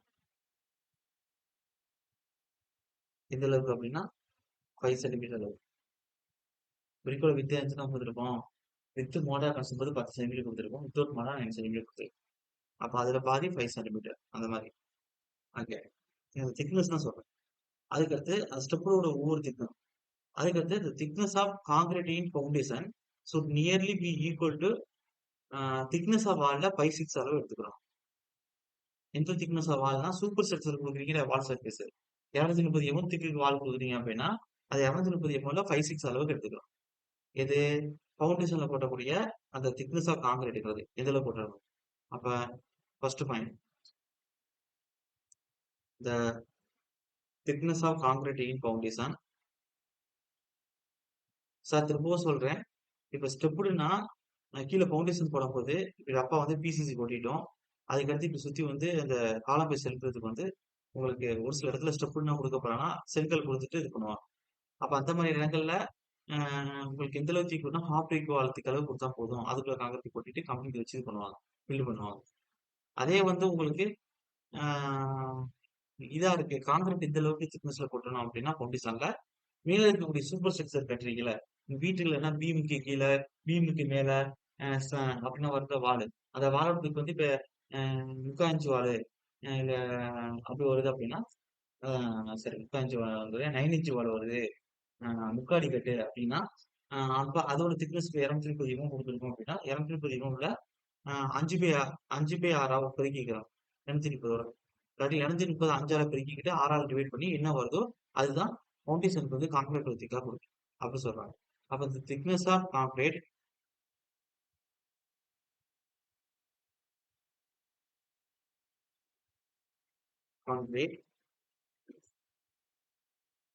in foundation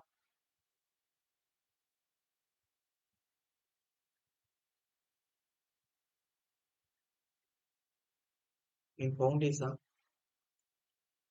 so nearly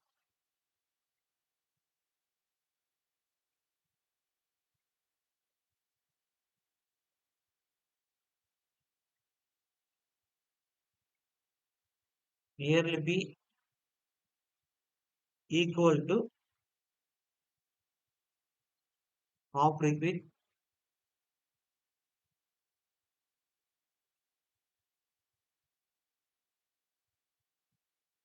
like 5 centimeter. Oh, sorry. Sorry. Wait. Nearly equal to 5/6 of 5/6 of thickness of wall in superstructure. The thickness of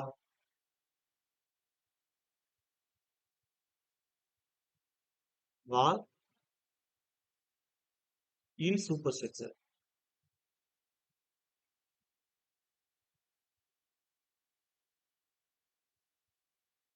Superstructure. Okay. அதுக்கடுத்து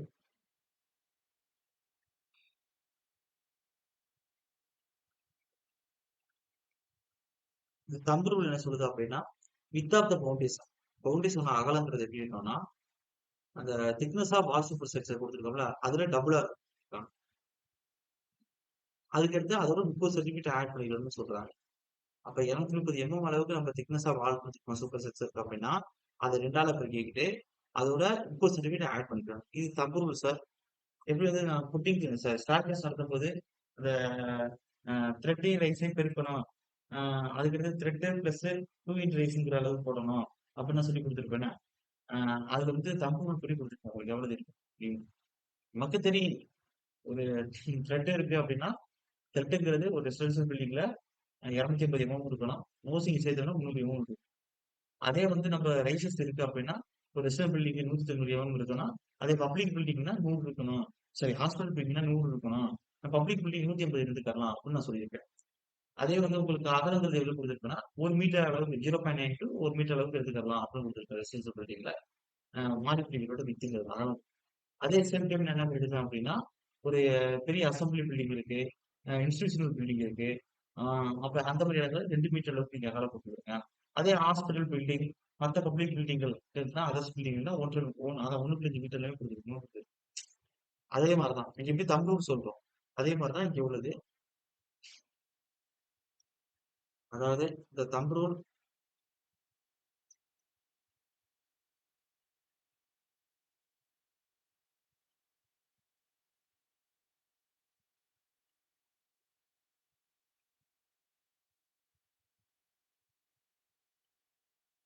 to determine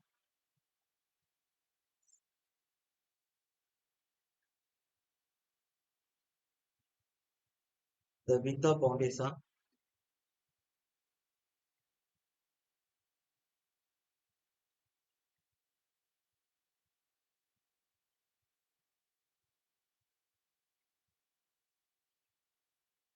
width of foundation,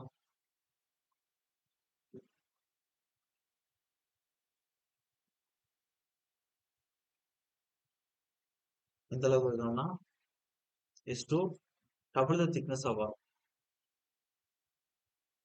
is to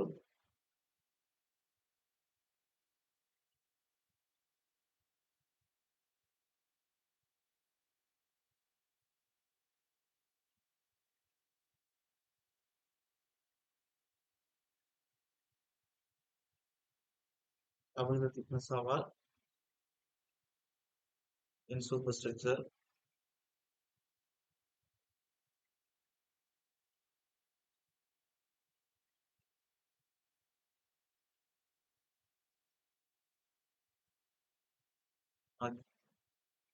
அப்படி எவ்வளவு எப்படி எழுதிங்க super structure. அதாவது இதுதான் விளிம்பு லெவலுக்கு மேல இருக்கக்கூடிய சூப்பர் ஸ்ட்ரக்சர் தான் சொல்றேன். ஜஸ்ட் இப்போ விளிம்பு அதோட ஒன்று ஆட் பண்ணிக்கிறோம். எதை ஆட் பண்ணிக்கிறோம் அப்படின்னா அண்ட் ஆட் 30 சென்டிமீட்டர். இவ்வளவு பெரிய பேராகிராஃபா எழுதிருக்கேன் தம்புன்னு சொல்லி. இதுக்கு அர்த்தம் என்னன்னா, இப்ப வந்து உங்க வீட்டுல வந்து விளிம்பு லெவலுக்கு மேல இருக்கக்கூடிய வால் சர்ஃபேஸ் தான் உங்க ரூமோட வால். அந்த வால் வந்து ஒரு 9 இன்ச் வால் கொடுத்துருக்கீங்க. முக்காடி கட்டு இருக்குன்னு வச்சுக்கோங்களேன். ஒரு சில இடத்துல ஒரு அடி கட்டு கொடுத்துருக்காங்க. ஓகே, பரவாயில்ல பேசுவோம். அப்ப அந்த 9 இன்ச் வாலுக்கு வந்து ஒரு 230 டு 250 திக்கு வந்து கொடுத்துருக்கீங்க எம்எம்ல. அப்ப அந்த 250 எம்எம்ல 2ஆல பெருக்கீங்க அப்படின்னா ஒரு வேல்யூ வரும். அந்த வேல்யூல 30 சென்டிமீட்டர் போட்டுருக்கீங்க அப்படின்னா ஒரு வேல்யூ வரும். இந்த வேல்யூ தான் உங்க பவுண்டேஷனோட வித்துன்னு சொல்லலாம். சார் கிளியர் புரியுதா? ஓகே தானே? ஓகே. அதுக்கு அடுத்து பிளிந்து போட்டுக்கிறேங்க. பிளிந்து நான் நார்மலா சொல்லிட்டேன். பிளிந்துங்கிறது 20 டு 30 சென்டிமீட்டர் ஹைட் இருக்கணும் கிரவுண்ட் லெவல்ல இருந்து. ரொம்ப பக்கத்துலயே இருக்கக்கூடாது கிரவுண்ட் லெவலுக்கு. அப்ப கிரவுண்ட் லெவல்ல இருந்து 20 டு 30 சென்டிமீட்டர் ஹைட் இருக்குன்னு நான் சொல்லியிருக்கேன். அப்ப எழுதிக்கிறேன். This portion of building is in between the surface of the over over rounding சொல்லுவாங்க. Over rounding ground level. Ground லெவல்ல இருந்து மேல இருக்கக்கூடிய அந்த பிளிந்த் பீம் போடுறோம்ல அந்த சர்ஃபேஸ் தான். அப்ப அதுக்கு மேலதான் நம்ம என்ன செய்யலாம் சூப்பர் ஸ்ட்ரக்சர் பில்ட் பண்றோம். அப்ப plinth எழுதிக்கிறேங்க. the portion of the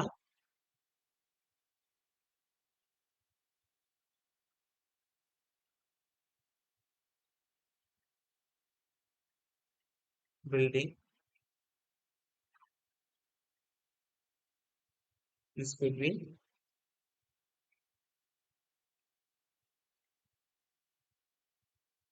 the surface of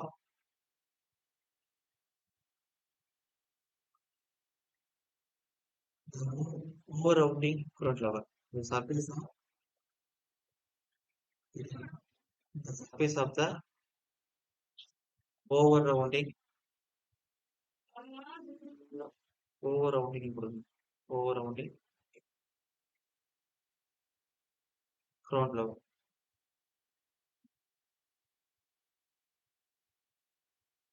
okay. அப்ப இது எந்த அளவுக்கு இருக்குன்னு தான் எக்ஸாம்ல நம்ம கேட்க போறோம். அப்ப எழுதிக்கிறேங்க. அப்ப the plinth level of the building generally kept higher 30 centimetre or more. 20 to 30 centimetre கொடுத்துருப்பாங்க. எழுதிக்கிறேங்க. அது எப்ப நான் கொடுக்குறேன். ஸ்டெப் வந்து நம்ம ப்ரொவைட் பண்ணல வீட்டுக்கு அப்படின்னா 20 சென்டிமீட்டர் ஹைட்லயே அந்த வீட்டோட 20 சென்டிமீட்டர் அதை கம்மியாவே வச்சிடலாம். plinth கொடுத்துடலாம். அதுல வந்து கால வச்சு ஏறுறாங்க. ஸ்டெப் ப்ரொவைட் பண்றோம்னா 30 சென்டிமீட்டர் அதுக்கு மேல கொடுத்துக்கிறோம் plinth லெவல். சார் கிளியர் புரியுதா? ஓகே. எழுதிக்கிறேங்க. அப்போ அதான் நம்ம வீட்டுக்கு நான் 20 போய் கொடுத்துருக்கோம் ஏன் சொன்னேன்னா நம்ம ஸ்டெப் ஃபாலோ பண்ணுவோம். அது சொல்லுவாங்கல்ல லாபம் நஷ்டம் அட்லீஸ்ட் 3 ஸ்டெப் வந்து ஃபாலோ பண்ணுவான். இல்லாட்டி 2 ஸ்டெப் ஆச்சும் ஃபாலோ பண்ணுவான். எடுத்து வைக்கிற கால் வந்து பொறுத்து. ஐ மீன் கீழ வைக்கிறது லாபம், அடுத்து நஷ்டம், அடுத்து லாபம். அந்த கணக்கு தான் நமக்கு. ஓகேவா? அப்போ உங்களுக்கு கால்ல மிதிக்கக்கூடிய பகுதி வந்து 2 பகுதியா இருக்கும். 3வது பகுதி அந்த ஃப்ளோரோட லெவலா இருக்கலாம். அந்த போர்டிகோட லெவலா இருக்கலாம். சார் என்ன சொல்றேன் புரியுதா உங்களுக்கு? அதனால தான் ஒரு படிக்கட்டு வைக்கிறது இல்ல. எப்பயும் லாபத்துல கால வச்சு, நட்டத்துல கால வச்சு இருக்காங்க. வாஸ்துக்காண்டி. ஓகே. எழுதிக்கங்க. R and D ground level.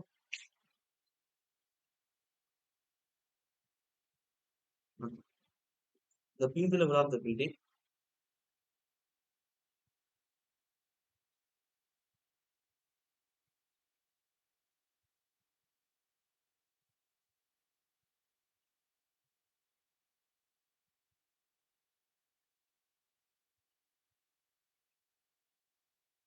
the building is generally kept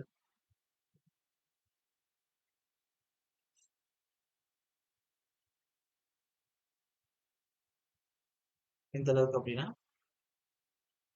higher bracket எழுதிங்க. ஹையர் எந்த அளவுக்கு சார் அப்படின்னா 4 சென்டிமீட்டர் ஆர் மோர் ஆர் மோர் அதை விட அதிகம். எப்ப சார் அப்படின்னா then the surrounding ground level such the proper drainage of site is assured. அப்ப வந்து தண்ணி பெஞ்சா நமக்குள்ள உள்ளுக்குள்ள வந்துடக்கூடாது. ப்ராப்பர் ட்ரைனேஜ் ப்ரொவைட் பண்ணிருக்கணும். அப்ப then the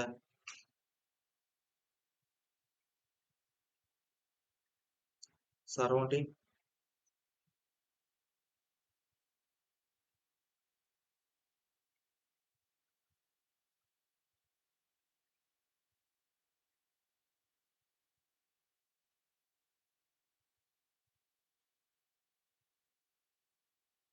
ground level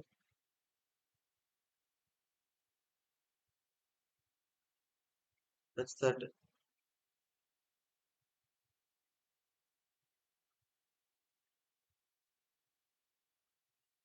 proper drainage of site assured.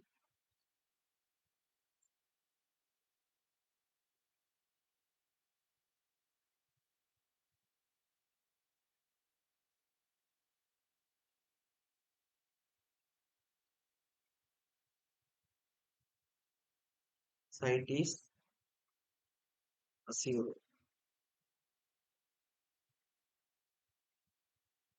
Okay. அதுக்கடுத்து in case of the plain is 20 centimetre or less. இது எப்ப சார்? நார்மலா 30 சென்டிமீட்டர் அதுக்கு மேல கொடுப்போம்னு சொன்னோம். பொதுவா பிராக்டிகலா நடைமுறை 20 to 30 சென்டிமீட்டர் ஃபாலோ பண்ணிட்டு இருக்காங்க. அப்ப அந்த 20 சென்டிமீட்டர் ஆர் லெஸ் எப்ப சார் அப்படின்னா இப்ப நீங்க ஸ்டெப்பே ப்ரொவைட் பண்ணல அந்த இடத்துல பண்ணிக்கிட்டே கொடுக்கல அப்படின்னா 20 சென்டிமீட்டர் கொடுக்கலாம். அப்ப in case of the plain வதிக்கிறேங்க.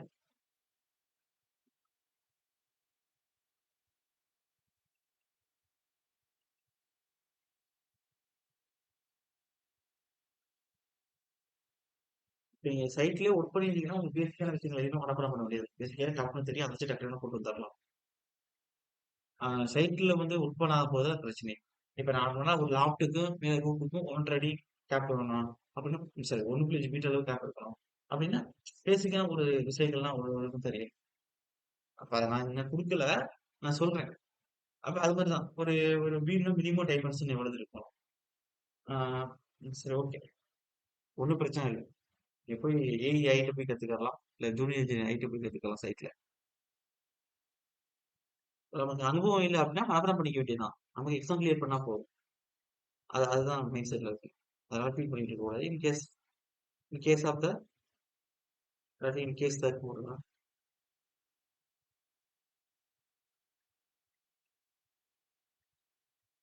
the plinth is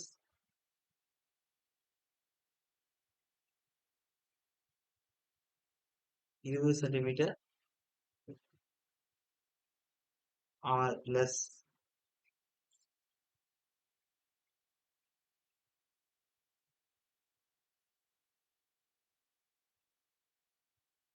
Plinth is 20 centimetre or less than.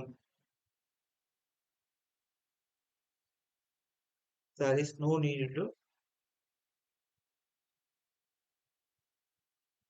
There is no need to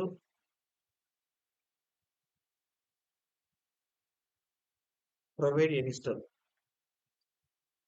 இதான் கீவேர்டு. ஸ்டெப் குடுக்கல அப்படின்னா, அப்ப என்ன செய்யணும் அப்படின்னா 20 சென்டிமீட்டர் அது கம்மியாவே குடுத்துக்கணும். length.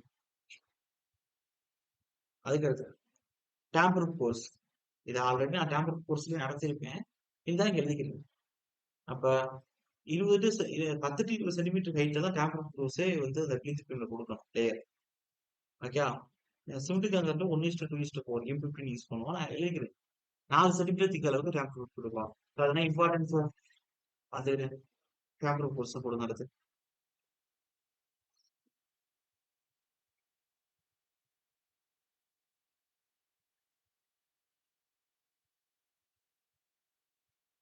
ஓகே. அதாவது it is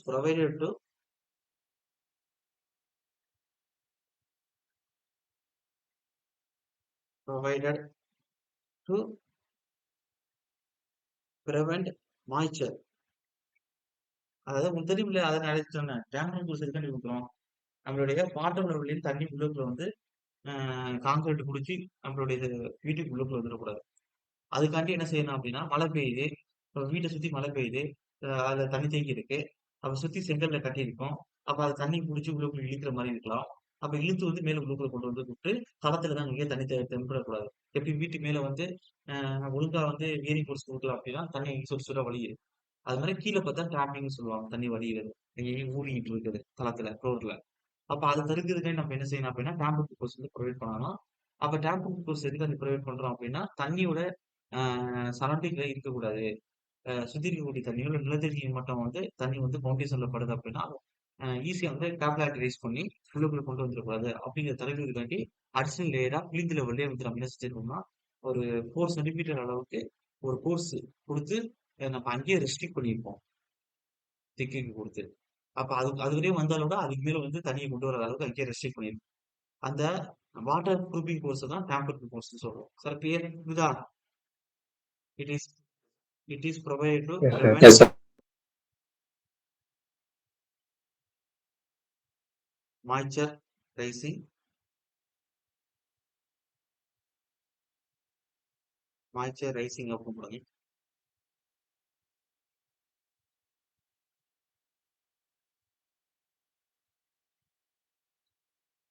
rising up the wall.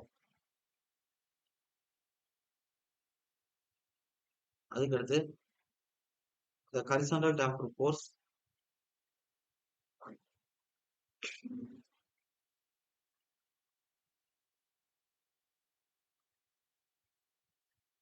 is only 4 centimeter thick.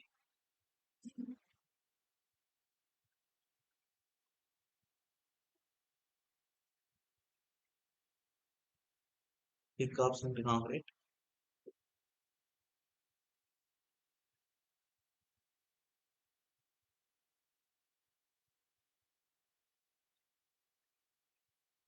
One is to 2 is to 4. is provided about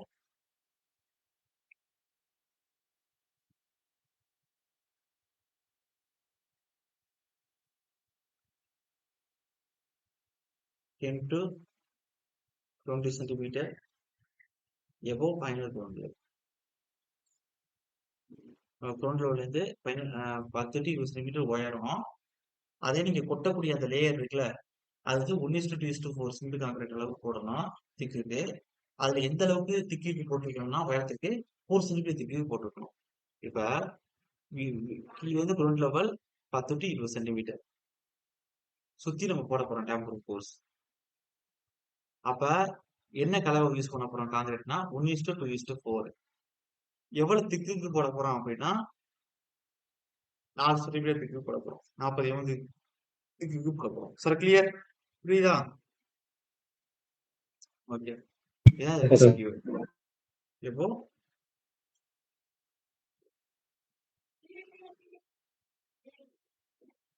final ground level.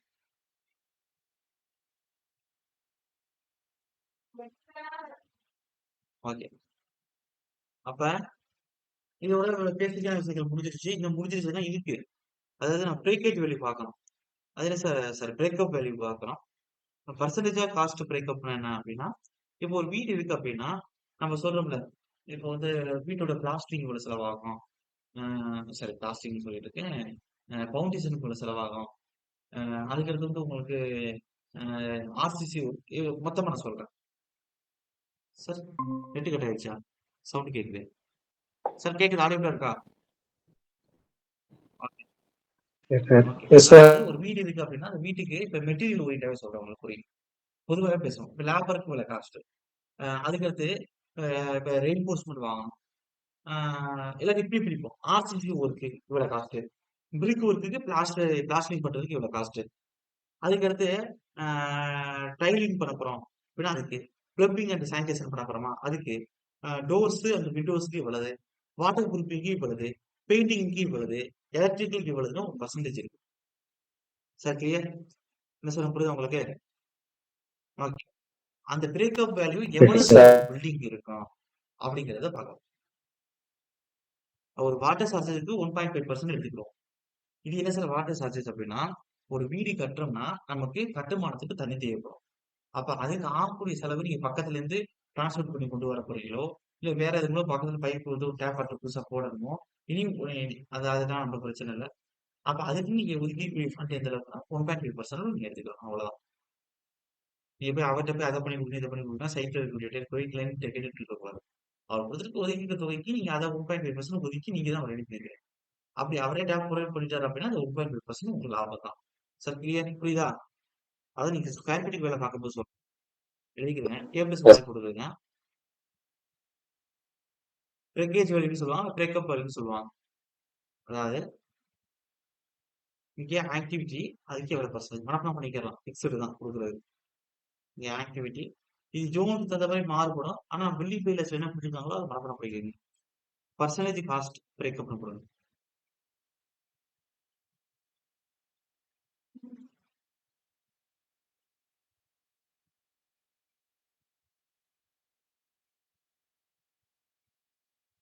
Labour okay. இது வந்து லேபர் ஓகே கொடுக்குறேன் இந்த டைப்ஸ் தான். இப்போ ஆர்சிசி ஒர்க்கு அதுக்கு எந்த அளவுக்குன்னா 37% அளவுக்கு செலவாகும். இப்போ வந்து பொதுவா வந்து நம்ம லேபருக்கு எவ்வளவு கொடுப்போம் சொல்லுங்க. 30% கொடுக்குறோமா? எவ்வளவு கொடுக்குறீங்க லேபருக்கு கன்ஸ்ட்ரக்ஷன்ல? சொல். ஓகே. 25 to 25 to 30%. ஓகேவா? 30% கொடுக்குறோம். அப்ப அந்த 30%ங்கிறது அதுக்குள்ள பெயிண்டிங் ஒர்க்ல ஆரம்பிச்சு சார் நீங்க 25% ஜஸ்ட் அந்த மேசன்ட்ரி ஒர்க் சொல்லிட்டு இருக்கீங்களா? ஓகே. மொத்தம் 25 to 30% நம்ம ஒதுக்குவோம் சார். அதுல எவ்வளவு இருக்குன்னா பெயிண்டிங், எலக்ட்ரிக்கல், உங்களுக்கு இந்த டோர்ஸ் அண்ட் விண்டோஸ் அந்த ஒர்க், ஆர்சிசி ஒர்க் இது எல்லாத்தையும் உங்களுக்குள்ள இன்க்ளூட் பண்ணிடுவாங்க. அப்ப லேபர் நம்ம பேசினாவே 25 to 30% நம்ம ஒதுக்குவோம். உங்களுக்கு ஆப்ஷனே அதான் இருக்கும். எஸ்டிமேஷன்ல கொடுத்துருப்பேன். எஸ்டிமேஷன் எப்படி கொடுக்காம இருப்பேன்? ஓகே. அப்ப அது அந்த டோட்டல் அந்த 20 to 30% 100% வச்சுக்கிறீங்க. இப்ப எப்படி சொல்றது? ஒரு 10,00,000 அது 30% காசு செலவாகுது. 3,00,000 லேபர் செலவாகுதுன்னு வச்சுக்கோங்க மொத்தமா. அப்ப அந்த 3,00,000ங்கிறது தான் 100%. அந்த 100% ஆர்சிசி ஒர்க்குக்கு இவ்வளவு, பெயிண்டிங் ஒர்க்கு இவ்வளவு, எலக்ட்ரிக்கல் ஒர்க்கு இவ்வளவு, டோர் ஒர்க்கு இவ்வளவு, டைல்ஸ் ஒர்க்கு இவ்வளவு, பிரிக் ஒர்க் அண்ட் பிளாஸ்டரிங் இவ்வளவு அப்படின்னு பிரிக்கிறேன். Sir clear? டோட்டல் 100% வந்துரும். அது 100% என்னது? டோட்டல் காஸ்ட்ல 25, 30% லேபர் காஸ்ட் தான். Sir clear? ஓகேவா? Yes, sir. Brick and brick work and plaster போடுங்க. பிளாஸ்டர் பிரிக் எவ்வளவு சார்னா 21%. அதுக்கடுத்து டைலிங்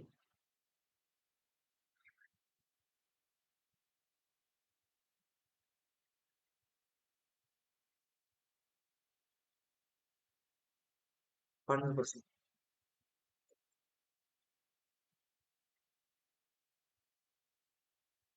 அதுக்கடுத்து பிளம்பிங் அண்ட் சானிடேஷன்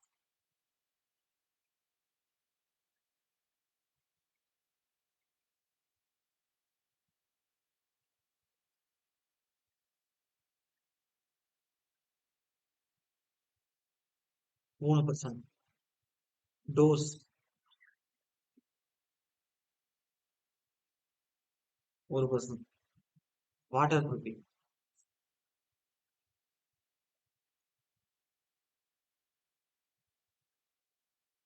3%. பெயிண்டிங்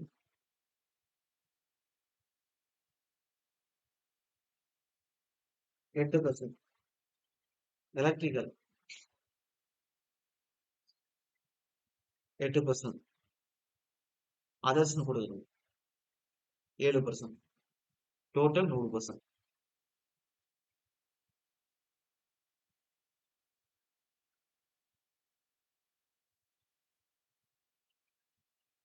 போட்டுங்க 100% வரும் டோட்டல். இதுதான் இது 100% எதுங்கிறது 25 டு 30% லேபர் காஸ்ட்ல 100%.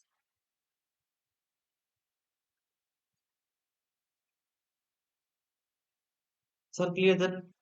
புரியுதா? ஓகே. அடுத்து Yes, sir. Yes, அடுத்து sir. என்ன சார் அப்படின்னா ம், இது நேஷனல் பில்டிங் ஆர்கனைசேஷன் என்ன சக்சஸ் பண்றாங்க அப்படின்னா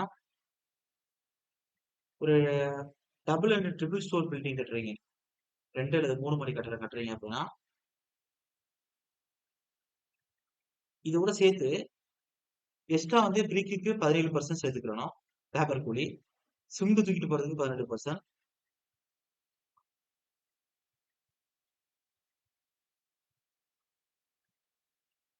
டிம்பர் ஒர்க்குக்கு 15, ஸ்டீலுக்கு 10, அக்ரிகேட்ஸ் கேட்டு சாண்டுக்கு வந்து 0.5, அதுக்கடுத்து தனியா லேபர்னு போட்டு 27,00,000. சார் என்ன சொல்ல புரியுதா உங்களுக்கு? அப்ப டோட்டல் காஸ்ட் 3,00,000 ஒதுக்கி இருக்கோம். அந்த 3,00,000 100% இப்படி ஒதுக்கிட்டோம்.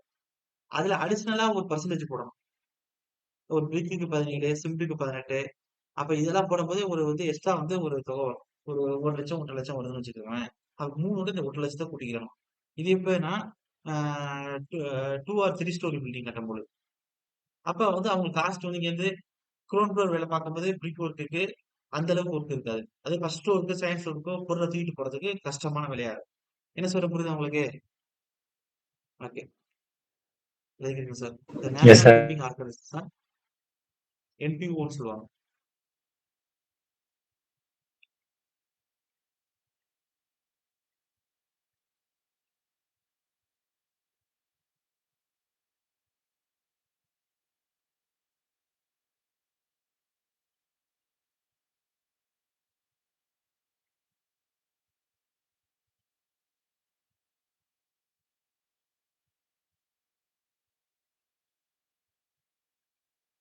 சக்சஸ்ட் சக்சஸ்ட் என்னன்னா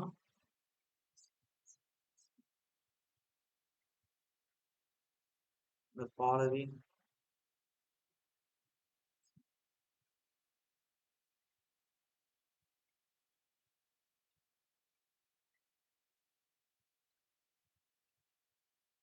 weighted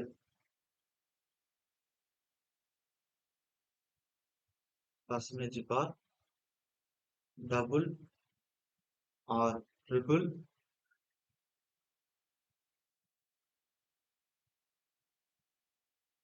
story input.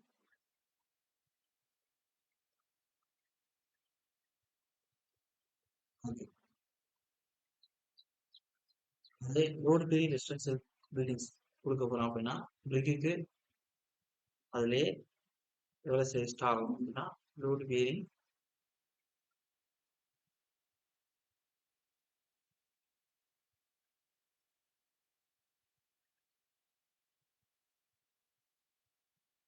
பில்டிங்ஸ்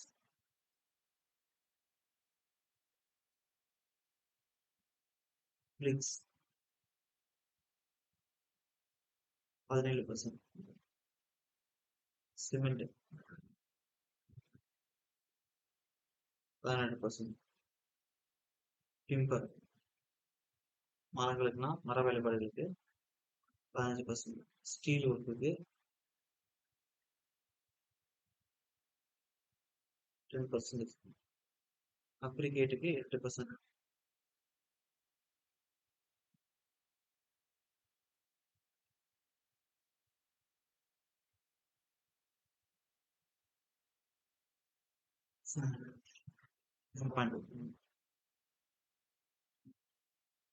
வேற என்ன சொல்லலாம் அப்படின்னா லேபர்.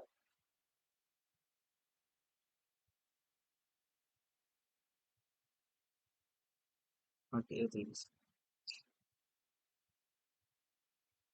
அப்ப இதெல்லாம் அள்ளிட்டு வர்றவங்களுக்கு தான் இந்த பர்சன்டேஜ். கீழே கொடுத்துருக்கிறது அந்த கட்டுமான வேலை பார்க்குறவங்களுக்கு நார்மல் பர்சன்டேஜ் ஆஃப் வேலையோட 20% போட்டு கொடுக்குற மாதிரி இருக்கும். சார் கிளியர் புரியுதா? அதான் ஸ்கொயர் மீட்டிங் ஃப்ரண்ட் ஒர்க் ஒரு மாதிரி இருக்கும். மேசன்ட்ரி ஒர்க் பார்க்குறவங்களுக்கு மேலே போக போக போக காசு அவங்க ஏற்றுற மாதிரி இருக்கும்.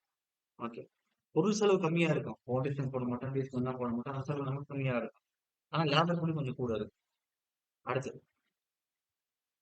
அடுத்து என்ன பார்க்கலாம் அப்படின்னா கரோகேட்டட் சர்ஃபேசஸ். இப்போ நார்மலா ஆஸ்போர்ட் சீட் பார்க்குறோம், ஸ்டீல் சீட் பார்க்குறோம், கால்வனிஸ்ட் அயன் சீட் பார்க்குறோம். அந்த சீட்லாம் செட்டு போட்டிருக்காங்கல்ல, அதுல பாத்தீங்கன்னா வளைச்சு வளைச்சு வளைச்சு கொடுத்துருப்பாங்க கரோகேட்டட் சர்ஃபேஸ். அதுல இருக்கக்கூடிய ஒரு சில விஷயங்கள் கொடுக்க போறேன்.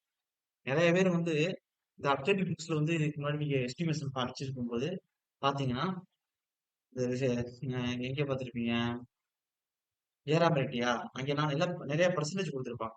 ஒரு ஒரு செமி கராக்கேட்டட் ஹாஸ்பிட்டல் சிம்பிளிசிட்டிக்கு 10%, அதே வந்து கராக்கேட்டட் ஹாஸ்பிட்டல் சிம்பிளிசிட்டிக்கு 20%, கரெக்டட் ஸ்ட்ரீட் சீட்டுக்கு 16%.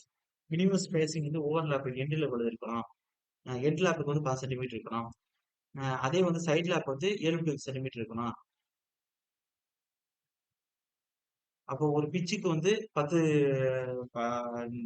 வந்து போடணும் பெர் சீட்டுக்கு. கரெக்டேஷன் அந்த வளர்ச்சி வந்துருக்குது அப்படின்னு நிறைய பார்த்துருப்பீங்க. ஆனா இதுல எங்கேதான் நோட்ஸ் இருக்குன்னு உங்களுக்கு ஒரு டவுட் இருந்தது. பில்டிங் பாயிண்ட் ஆஃப் தான் அதுல நோட்ஸ் இருக்கு. அதான் இப்போ கொடுக்க போறேன். Sir clear? மஸ்ட் ஒரு கொஸ்டின் ஏரியா அதுல.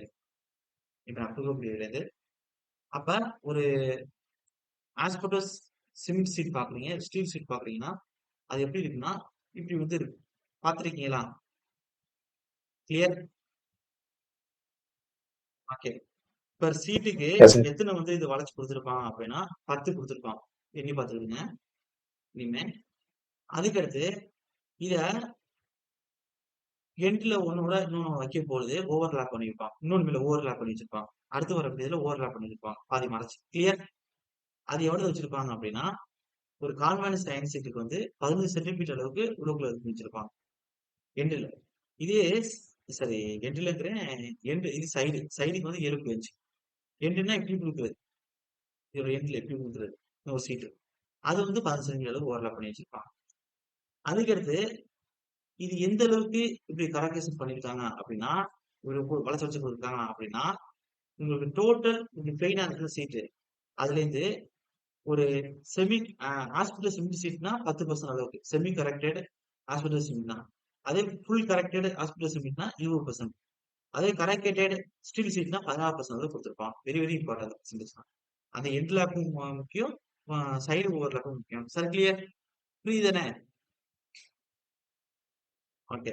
இதெல்லாம் very very very Yes, sir. Important. Yes. இதெல்லாம் நீங்க பார்த்திருப்பீங்க. எக்ஸாம்ல கேட்டிருப்பாங்க எங்கேங்க. அது பில்டிங் பைலர்ஸ்ல தான் அது வரும். எஸ்டிமேஷன்ல நான் ஏன் கொடுக்கல அப்படின்னா, அங்கே அது வராது. இங்கே தான் வரும். எழுதிக்கங்க சார். கரெக்டட் சர்ஃபேஸ் வரும்.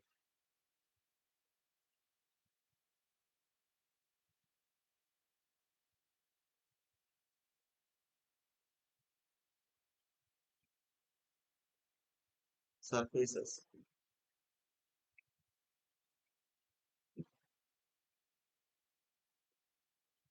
It shall be measured flat as fixed and not இதெல்லாம் வேணாம். என்ன கொடுக்குறீங்க அப்படின்னா, தேவையான எக்ஸாம் பாயிண்ட் தான் இருக்கு. அதாவது ஒரு செமி கராகேட்டட் ஆஸ்பெக்ட் சிமெட்ரி.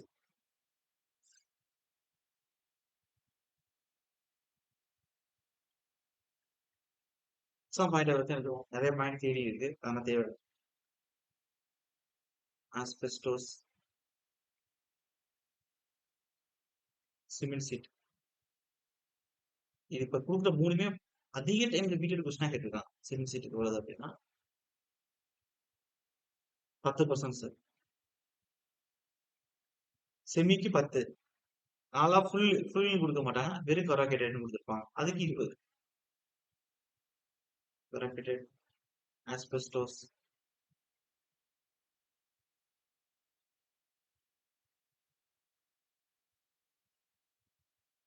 சீட்டு 20%.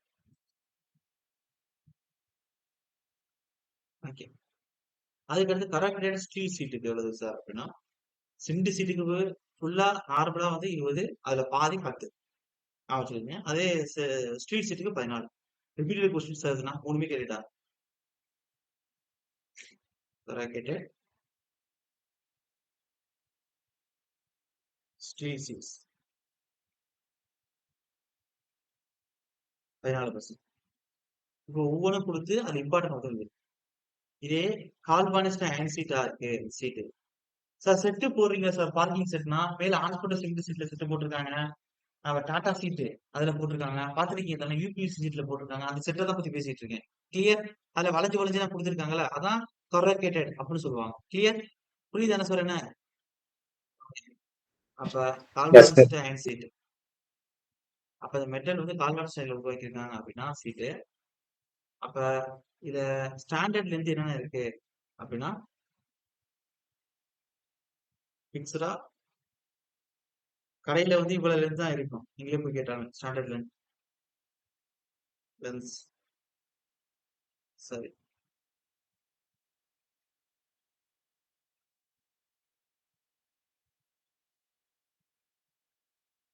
1.10 மீட்டர், 2.20 மீட்டர்ல இருக்கும், 2.50 மீட்டர்ல இருக்கும், 2.5 மீட்டர் சொல்லுவாங்க, 2.80 மீட்டர்ல இருக்கும், அண்ட்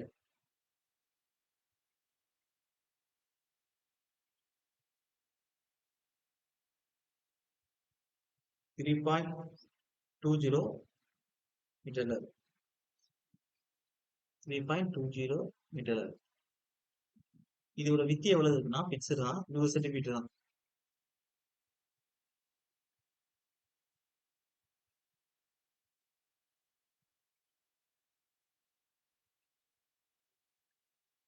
சரி 80 சென்டிமீட்டர்.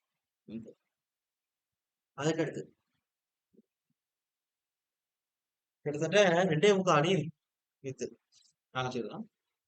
அடுத்தது இந்த லென்த் வைஸ் ஓவர்லேப் பண்ண போறோம். ஒரு சீட்டு ஒரு சீட்டுக்குள்ள வச்சுதானே நம்ம ஓவர்லேப் பண்ணுவோம். சீட்டு அமைக்கப்படுது. ஒரு சீட்டு முடிச்சுதான் இன்னொரு சீட்டு வைக்கப்படுது. அப்போ ஓவர்லேப் பண்றது எண்ட்ல கொடுக்கக்கூடிய லேப்பா இருக்கு. எண்ட் லேப்பா இருக்கு அப்படின்னா 15 சென்டிமீட்டர் வந்து கொஞ்சம் உள்ளுக்குள்ள வந்து வச்சு கொடுக்கணும். இப்படி சீட் இருக்கு. இது மேல எண்ட்ல இன்னொரு சீட் இப்படி வைக்க போறோம் அப்படின்னா எவ்வளவு கொடுக்கணும்? 15 சென்டிமீட்டர் ஓவர்லாப் பண்ணிருக்கணும். கிளியர்? ஓகே. அதே side overlap, Yes, sir. Side Yes. லேப்னு போடுங்க. சைடு ஓவர்லாப், சைடு லேப்னு போடுங்க. இது எப்படின்னா 7.5 சென்டிமீட்டர் கொடுத்தா போதும். ஈச் 2 சைடும் கொடுக்குறேன். ஈச் அதாவது எப்படி இருக்கு? இப்ப இந்த சைடு வைக்கப்படும் அப்படின்னா இது மேல ஒரு சீட் வைக்கப்படும். அப்ப இது சைடுல ஓடணும். இதே மாதிரி இந்த சைடு வைக்க போறோம் அப்படின்னா இந்த சைடுல ஓரல் இங்கிட்டு 7.5 இங்கிட்டு 7.5 சென்டிமீட்டர் கொடுத்தா போதும். Sir clear? ஓகே தானே? மறக்கவே கூடாது. ஓகே, எக்ஸாம்பிள் கேட்டாச்சு எல்லா கொஸ்டினுமே. அடுத்து நம்பர் ஆஃப் கரோகேசன் எவ்வளவு சார் இருக்கும் அப்படின்னா ஒரு சீட்டுக்கு 10 கொடுத்துருப்பாங்க. எல்லாம் பாராகிராஃபா இருக்கு சார். நான் எக்ஸாம் தகுந்த மாதிரி நோட்ஸா கொடுக்குறேன் பாருங்க. அதனால நீங்க வந்து பயப்படாதீங்க. இப்போ டெபினேஷன் எழுதாம வேல்யூஸ் தான் கொடுக்குறேன். ஸ்டாண்டர்ட் லென்த் என்ன இருக்கும், வித் எவ்வளவு இருக்கும், ஓவர்லாப்னா அதுல இன்லாப் என்ன இருக்கும், சைட்லாப் என்ன இருக்கும். நம்பர் ஆஃப் கரோகேசன் அதை வளைச்சு வளைச்சு கொடுத்துருக்குது எவ்வளவு சார் அப்படின்னா கரோகேட்டட் அப்படின்னா கரோகேசன்ஸ் எல்லாம் ஒண்ணுதான். இதெல்லாம் இருக்குன்னா 10 per சீட்டுக்கு ஒரு சீட்டுக்கு 10 இருக்கு. அப்ப ஒரு சீட்டுக்கு 1 2 3 4 5 6 7 8 9 10. Sir clear? புரியுதா? Yes sir. ஓகே.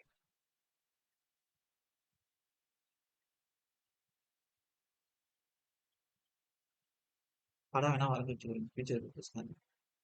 ஓகே. அதுக்கடுத்து அதுக்கடுத்து இதுல கால்வானிக் சயின்ஸ் என்ன கொடுக்கலாம் அப்படின்னா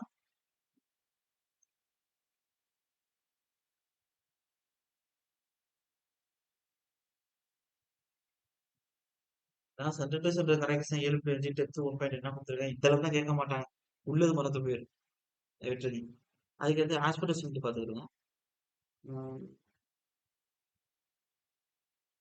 அடுத்து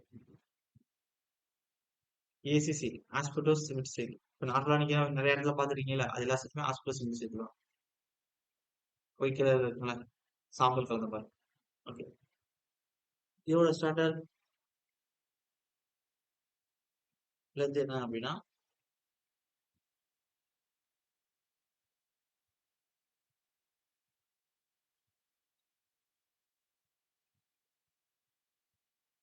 1.50 1.75 to 2.25 meter 2.75 and 3 meter. Standard width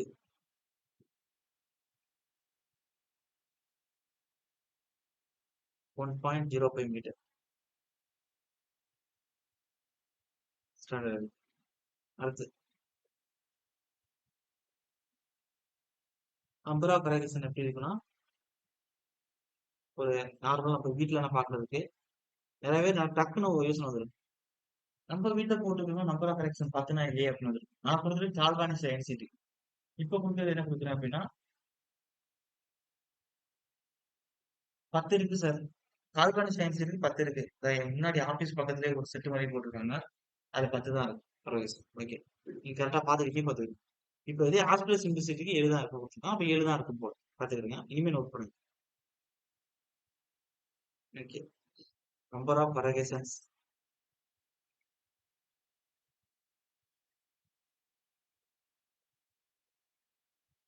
எவ்வளவு இருக்குன்னா 7 per சீட். ஒரு சீட்டுக்கு 7 இருக்கு. Sir clear? ஓகே தானே? ஓகே. இதுல வந்து ஓவர்ல பாத்தீங்கன்னா எஸ் அதாவது ஓவர்ல அது வந்து ஃபர்ஸ்ட் சைட்ல போடுங்க. சைட்ல வந்து 4 சென்டிமீட்டர் சார். அதே எண்ட் லேப் வந்து 11 சென்டிமீட்டர் சார். ஓகே, எந்த சீட்டுக்கு எதுவும் பாத்துக்கிறேன் அடையாளம் வச்சுக்கணும். அதுக்கு அடுத்து வேற என்ன கொடுக்கலாம். எண்ட் லேப் கேட்டுதான் நினைக்கிறேன். ஏது இந்த ஹாஸ்பிட்டல் சிம்பிளிசிட்டிக்கு எண்ட் லேப் கேட்டுதான் நினைக்கிறேன். பாத்துக்கு கொஸ்டின் பேப்பர் எடுத்து பாத்துக்கிறீங்க. பழைய கொஸ்டின் பேப்பர். அவ்வளவுதான். 2 சீட் எக்ஸாம் கொடுத்துருக்காங்க. அவ்வளவுதான் சார். பில்டிங் ஃபைலாஸ் முடிச்சாச்சு. இருந்தாலும் இதுல ஒரு பாயிண்ட் நான் சேர்க்கிறேன், இதுல ஒரு பாயிண்ட் சேர்க்கிறேன். அதையும் கொடுத்துருக்கோம். ஒருவேளை கேட்டுட்டானா அதாவது கால்வனிக் சீட்ல ஒரு பாயிண்ட் சேர்க்குங்க. என்ன சேர்க்க போறீங்க அப்படின்னா மேல சேர்க்க இந்த pitch centre to centre distance கரோகேசனுக்கு. இப்ப இது ஒரு சென்டர், இது ஒரு சென்டர். எவ்வளவு டிஸ்டன்ஸ்ல இருக்கணும்? Sir clear? புரியுதா? Yes, sir. பிட்ச் அதாவது centre to centre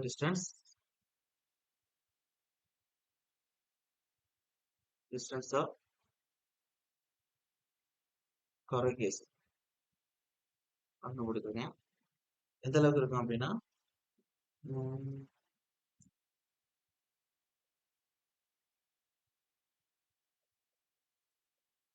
7 centimetre 7 centimetre. அதே டெப்த் எந்த அளவுக்கு இருக்கும்? இந்த கரோகேசன் கம்பிக்கக்கூடிய இந்த டெப்த் எவ்வளவு இருக்கும் அப்படின்னா டெப்த் 1.8 சென்டிமீட்டர். இது 2 சீட்டு தானே இருக்கு, கால்வன்ஸ் சீட்டு. உங்களுக்கு டாடா சீட்டு, இரும்பு சீட்டு பாக்குறீங்களா, ஸ்டீல் சீட்டு, அது எல்லாமே அதான். நார்மல் ஹாஸ்பிட்டல் சிமெண்ட் தயாரிச்சு கொடுத்துருக்காங்களா, வீட்டுல எல்லாம் பார்த்துருப்பீங்களா பொதுவா, அது அந்த சீட்டுக்கு உள்ளது ஹாஸ்பிட்டல் சிமெண்ட் சீட். இதுக்கு பிச்சுன்னு கொடுக்குறேன், டெப்த்னு கொடுக்குறேன். பார்த்து பிச்சு வந்து எவ்வளவு அப்படின்னா வெயிட் கொடுத்து நான் ஃபர்ஸ்ட் பாக்குறேன்.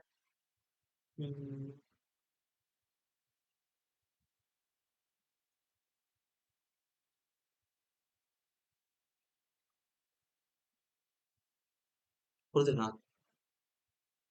இதுக்கு பிச்சு எவ்வளவு இருக்குன்னா, பிச்சுனா இப்ப என்னன்னு தெரியுமா உங்களுக்கு?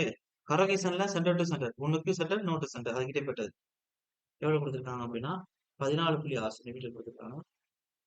டெப்த் ஆஃப் கரோகேசன் எவ்வளவு கொடுத்துருக்காங்கன்னா, இதுக்கு வந்து ஏசி சீட்டுக்கு 4.8 சென்டிமீட்டர் கொடுத்துருக்கு.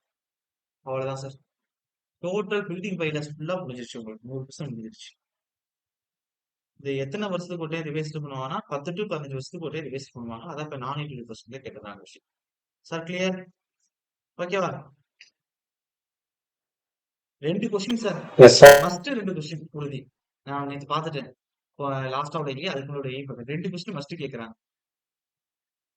மொத்தம் நான் என்ன சார் 4-5 கொஸ்டின் சொன்னீங்கன்னா, அந்த 4-5 கொஸ்டின்ல இன்னும் நடத்த வேண்டியது இருக்குல்ல. பில்டிங் பைலாஸ்ல தானே இந்த வென்டிலேஷன், லைட்டனிங், ஃபயர் ரெசிஸ்டன்ஸ் தான் வரும்.